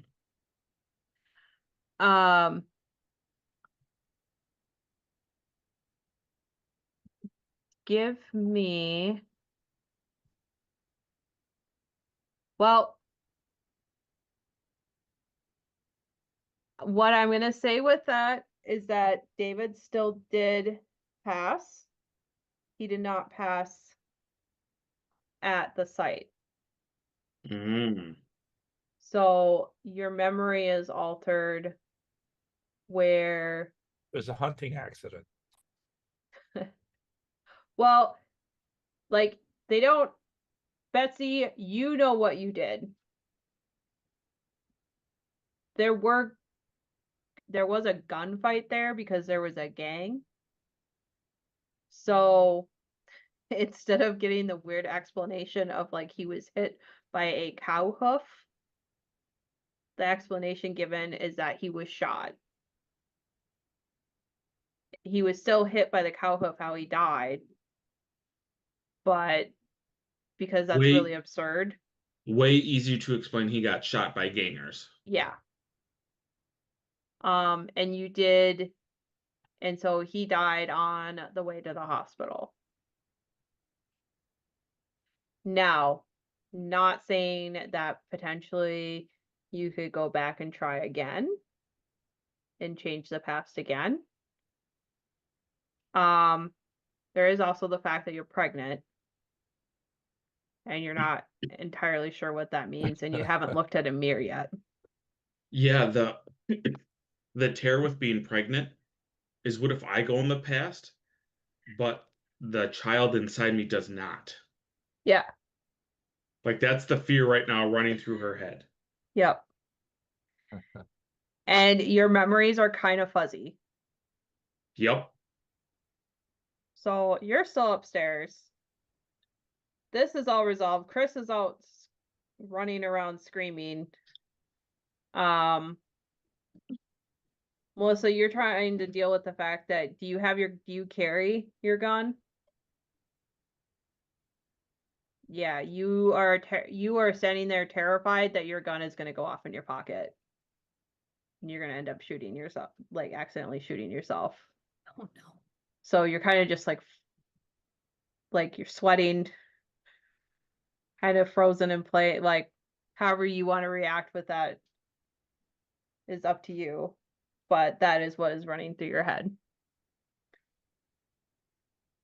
Right. And I think that she carries it in her bag. 'Cause she has like her kit bag. So yep. She's gonna dump out her bag and like get all of her other stuff back in it without touching the gun and like leave the gun back away. Okay. Do I see that? Yeah. Melissa, what are you doing? They're so very dangerous. Can't have it on me. You shouldn't either. No one should have guns.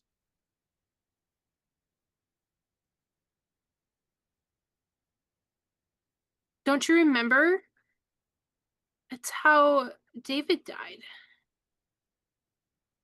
I do remember that. But if you leave this here out in the open, anybody could have it. Well, Maybe what I'll if we just burn the house down? starting to sound like William. Yeah, I know what William's phobia or mania would be. Maybe I could just take this and get rid of it for you. Okay. Okay. But point it at the ground because it could go off at any moment. I just unload it in front of you, like take the ammunition out and put it in my back pocket. I was like, oh, you have 2 bad luck left. I just like look at it and cool.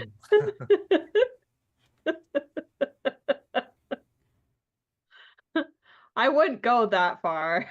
The bad luck is there's still one in the chamber. Yeah.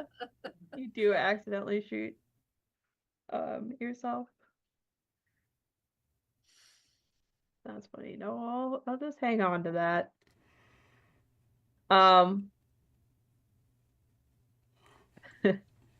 Harold is just kind of standing there, just like he just like lets out a sigh of relief and just like slumps in the prop room floor. Will I find a car? Does it have keys in it? Roll a luck roll to see if the car you find has keys in it.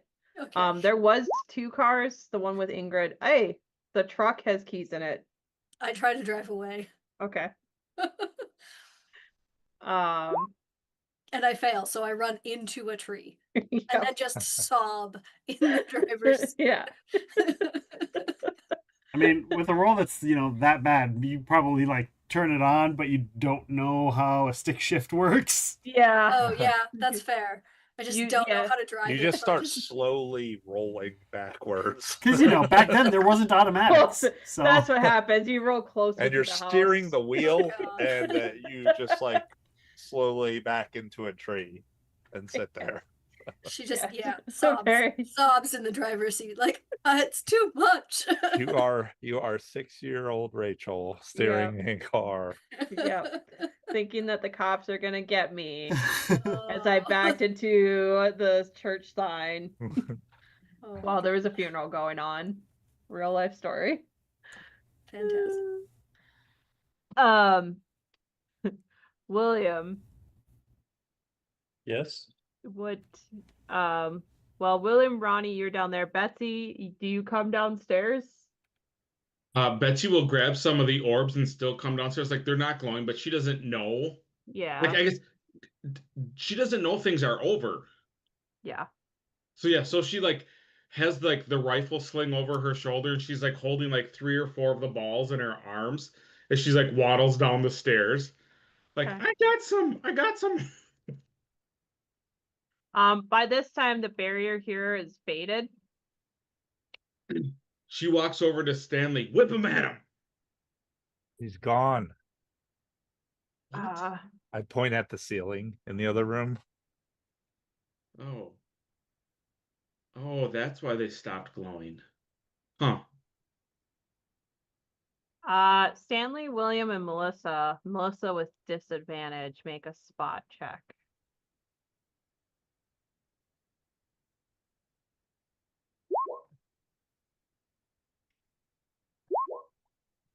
Whoa. Wow. Holy shit.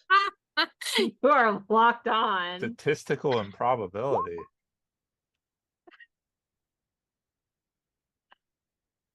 So the guys don't notice it. Of course not. You instantly notice though. Betsy, Melissa, how old are you? 31. Okay. How old was Betsy? Betsy was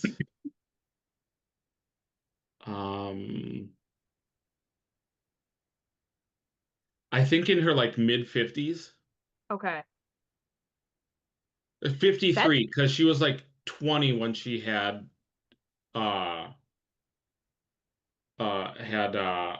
David. Okay. She is younger than you. How old is she now so I can edit my sheet? We're gonna say like 20-ish. We're gonna keep you guessing. Or not like in the 20s. Our memories are that it 20s. fixes itself though, so that's Yeah. our memories. Yeah. So it probably won't be forever. You don't Also remember means- her being pregnant. Like that didn't get fixed. Well, I wouldn't remember it because it was before I was born. Right. But like nobody remembers her being pregnant before or being younger before entering the house. Like that part didn't get totally fixed. Oh.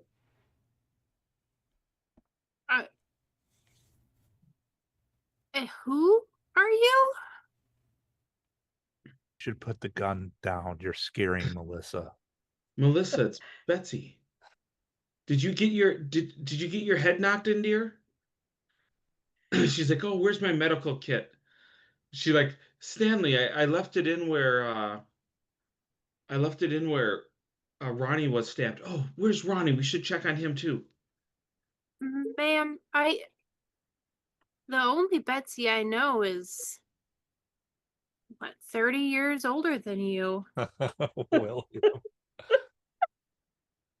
She's like, what are you talking about, Melissa? You must have really gotten a hit on your head. You sit down. We can get some coffee or some tea going to kind of help you out, but I gotta find Ronnie. We've got to see how bad he is. I just look at We William should and find say, William because I want to watch what happens when he sees this. He's right there behind Stanley. What do you mean? He's in the doorway. But he's making that face at Betsy. Yeah. So, you've been busy there, William, huh? You ready to be a father again?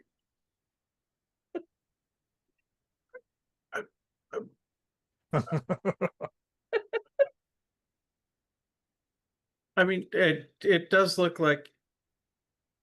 I'm assuming Betsy and I we've been married for a while. Yeah. 33 years. Yeah, a long time. So she looks younger than when I met her. Nope. So she was 20 when you guys got married, because David was 33. Okay. So this is like probably like either newlywed Betsy or like, well, not newlywed probably, but like, early marriage. After they come, after, she got pregnant. Yeah. Sweetie, you look a little different. Not bad, but you look kind of robbing the cradle, William. So she like goes to look in something reflective, and like all of the glass you said is broken in this house. So there's like no mirrors you can check. No. Like what Ronnie got hit with in the stage room was like the wall of mirrors. Toasty goes, Mithril Durex, bitch. I'm calling Maury Povich. Hey, now. She's like, we can worry about this, I guess, later, but where's Ronnie? Last time I saw him, he was bleeding Over really here, bad. dear. I guess. And then he'll reach his hand out and then stop for a second and then reach his hand out to take yours and then take you over to Ronnie. Now keep in mind, there's a barrier there, so you guys are going to bump into an invisible wall. Well, yeah, you could go the other way. But they don't know. They don't see it. Is the barrier still there, or did it fade with the other one? Let's see. Actually, it lasted like 6 rounds. It would probably just be fading now. Okay. Harold kind of like gets out of the way and lets you guys have space, and he's gonna start heading towards the door as well. Unless somebody I kind of want to ask him if he's gonna tell Ingrid that he killed her father. Yeah. Sure. Okay, we'll move you into there to resolve that. And I want the non-prop sword since I can't have guns anymore. I take some fencing lessons. Yeah, there you go. So Betsy, you see Ronnie. He is. I'm on my ass against the door, one arm beat up, holding the one that's not falling off, but is almost falling off. while that one is being held down by my other elbow, holding my guts in place. Oh, There's like mirror shards impaled into him, probably, because this was the room that had mirrors covering every single wall. And I that take out all 4 yards of gauze bandages. we should probably probably have to get these people to the hospital or Yeah. they're Yeah. gonna die. Go ahead and roll first aid on Ronnie.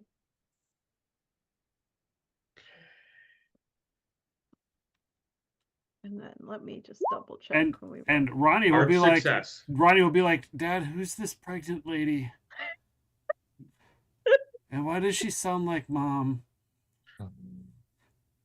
Nature new sibling. It's okay. Oh, the It's okay, doctors here. son. She's one of the doctors. Yeah, yes, yes. Yes. You're delirious, son. It's okay. We'll get you some help. You're delirious. And that's about the best way I can describe it, because William's delirious too. Yeah. Yeah, William is very, I'm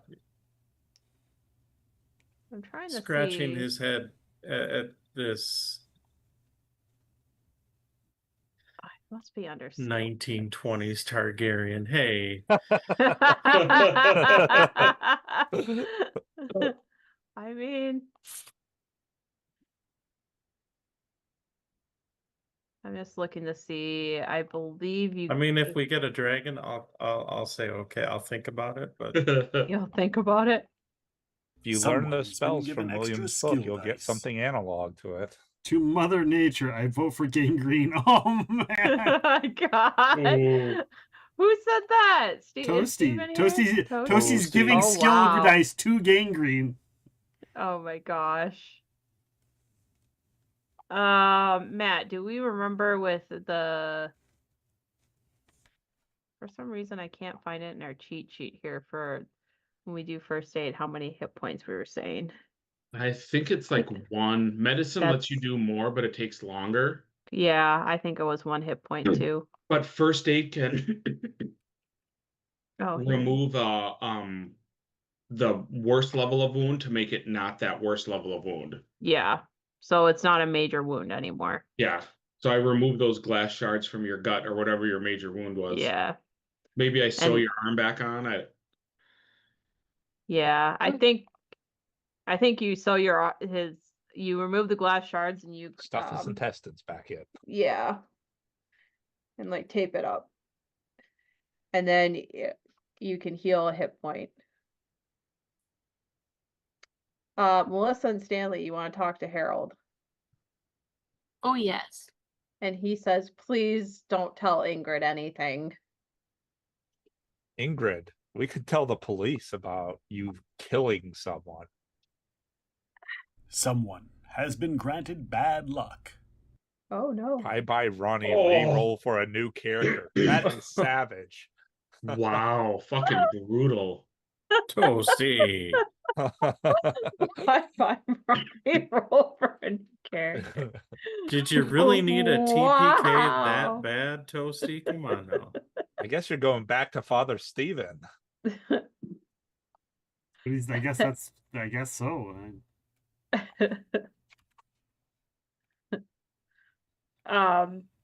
Well, we'll resolve that in a little bit, or we'll just bring it over to the next game. I mean, yeah, I feel like that could be used, especially with your mom being just... How old is Ronnie? In his 20s. Hmm. Are you gonna make me redeem a bad luck, and we're gonna go all back to the future in this moment? Yeah. Hey, hey, doctor, you want to maybe go out with me sometime once I'm all healed up? Yeah. Oh, Oh, that's gosh. no, The that's what I Freud. was thinking. I was like, well, okay, Oedipus Rex complex right here. There's too whatever. much Freud in this chat. Time to use my sleeping meds on the kid. Wow. Ronnie Oedipus Wilcox. That's Take advantage of the kid. Oedipus is his superhero name. God. or porn name, you know, whatever. So anyway, away from the Targaryen. That's what Toasty wanted, was the Targaryen Yeah. stuff. Harold said, "Look, I'll leave town. I won't come back. I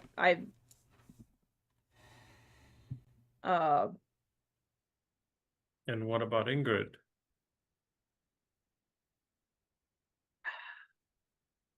look, just don't tell her." You're worried about Ingrid, but you killed someone.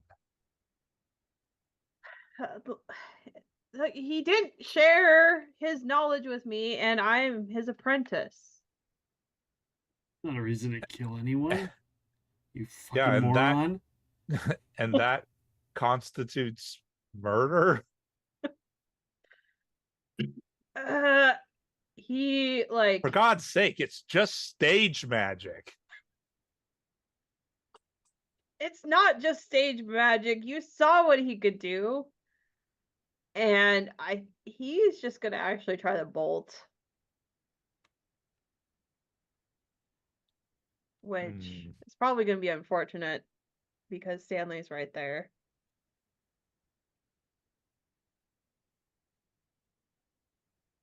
Although Stanley's got some bad luck. Oh, that's true. Are I'm you not gonna even try sure if I would stop him or not. this from running? Yeah.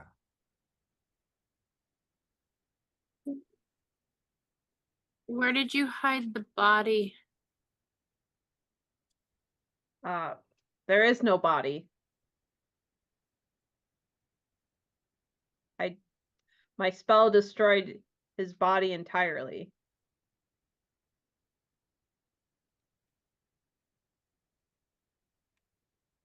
You can't even give her closure? Can you at least say goodbye?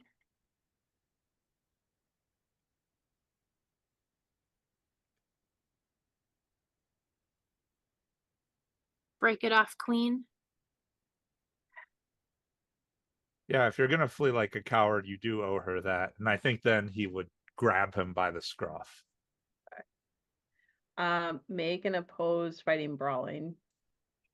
Okay. Oh shit.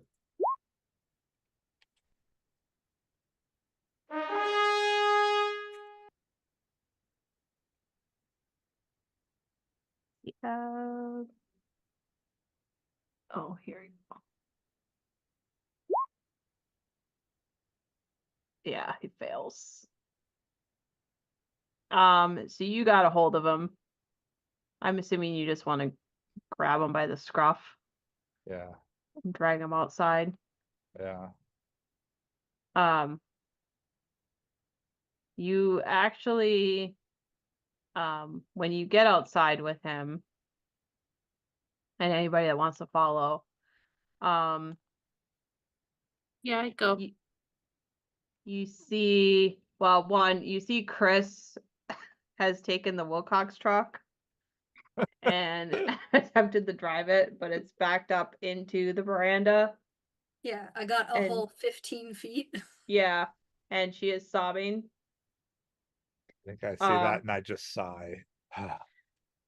You also see Ingrid coming back with the police because she was locked out of the house and she heard some of what was going on. And she heard like Harold's rantings in the beginning. So kind of like storyboarded a little bit. Ingrid breaks off the engagement with him and Harold gets arrested.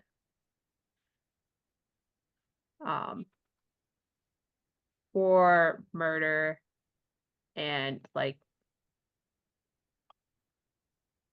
and then like they start trying to question you guys about what happened in the house. Especially with like all the damages.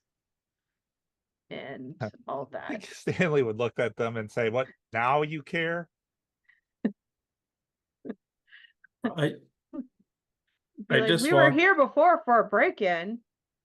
I just walk out with my injured son and my de-aged wife.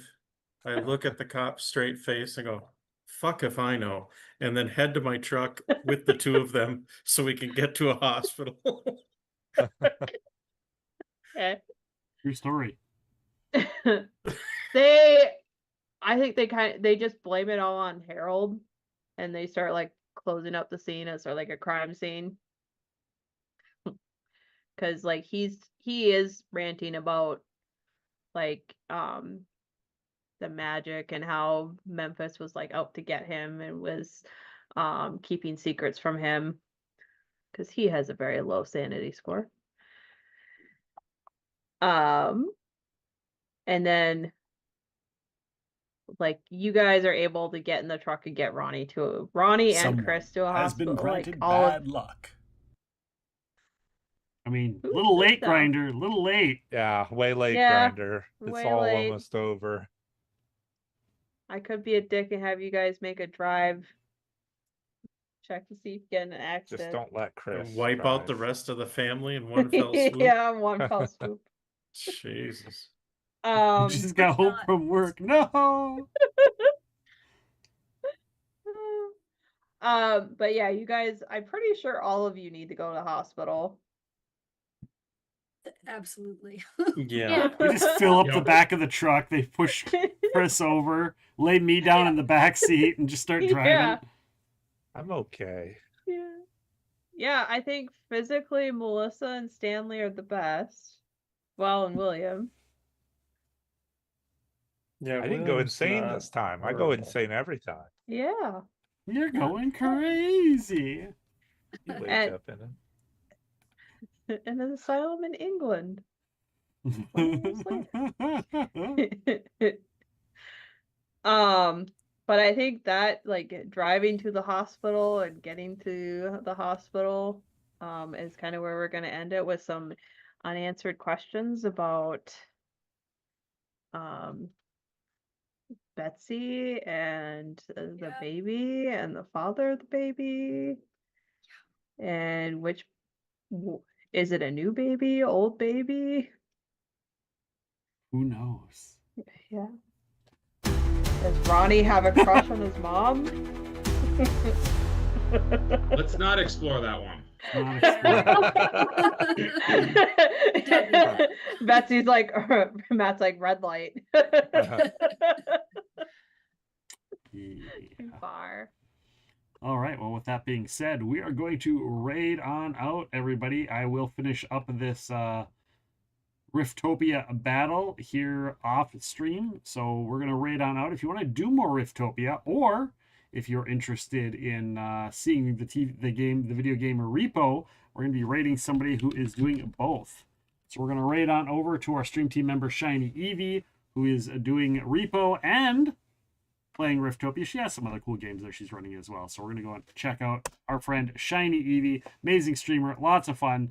We'll go on over there. So thank you guys so much for being here. Thank you to our game master for running. And thank you to all of our players for playing with us. And thank you to Steven for not coming in giving me bad luck all day. Steven. You missed out. Damn it, Steven. Yeah. Oh, I will I'll take as they're leaving a little family photo of the three of them and their new messed up family. It sounds good. And it's a really bad picture. Yeah. That's funny. We're just all just like, it's doctored. That's what my Who mom knew used the to look like Roaring when she was 20s were- young. Yeah, who knew the Roaring 20s were this bad? It was a rough time for everyone. Yeah. All right. Apparently my command isn't working to get the thing to show the raid commands. Oh no. Oh, there we go. There we go. Now it's working. You guys can copy and paste those if you'd like for the raid. Thank you guys so much for being here. Take care, everybody, and good night. We'll see you guys for stream tomorrow around noon.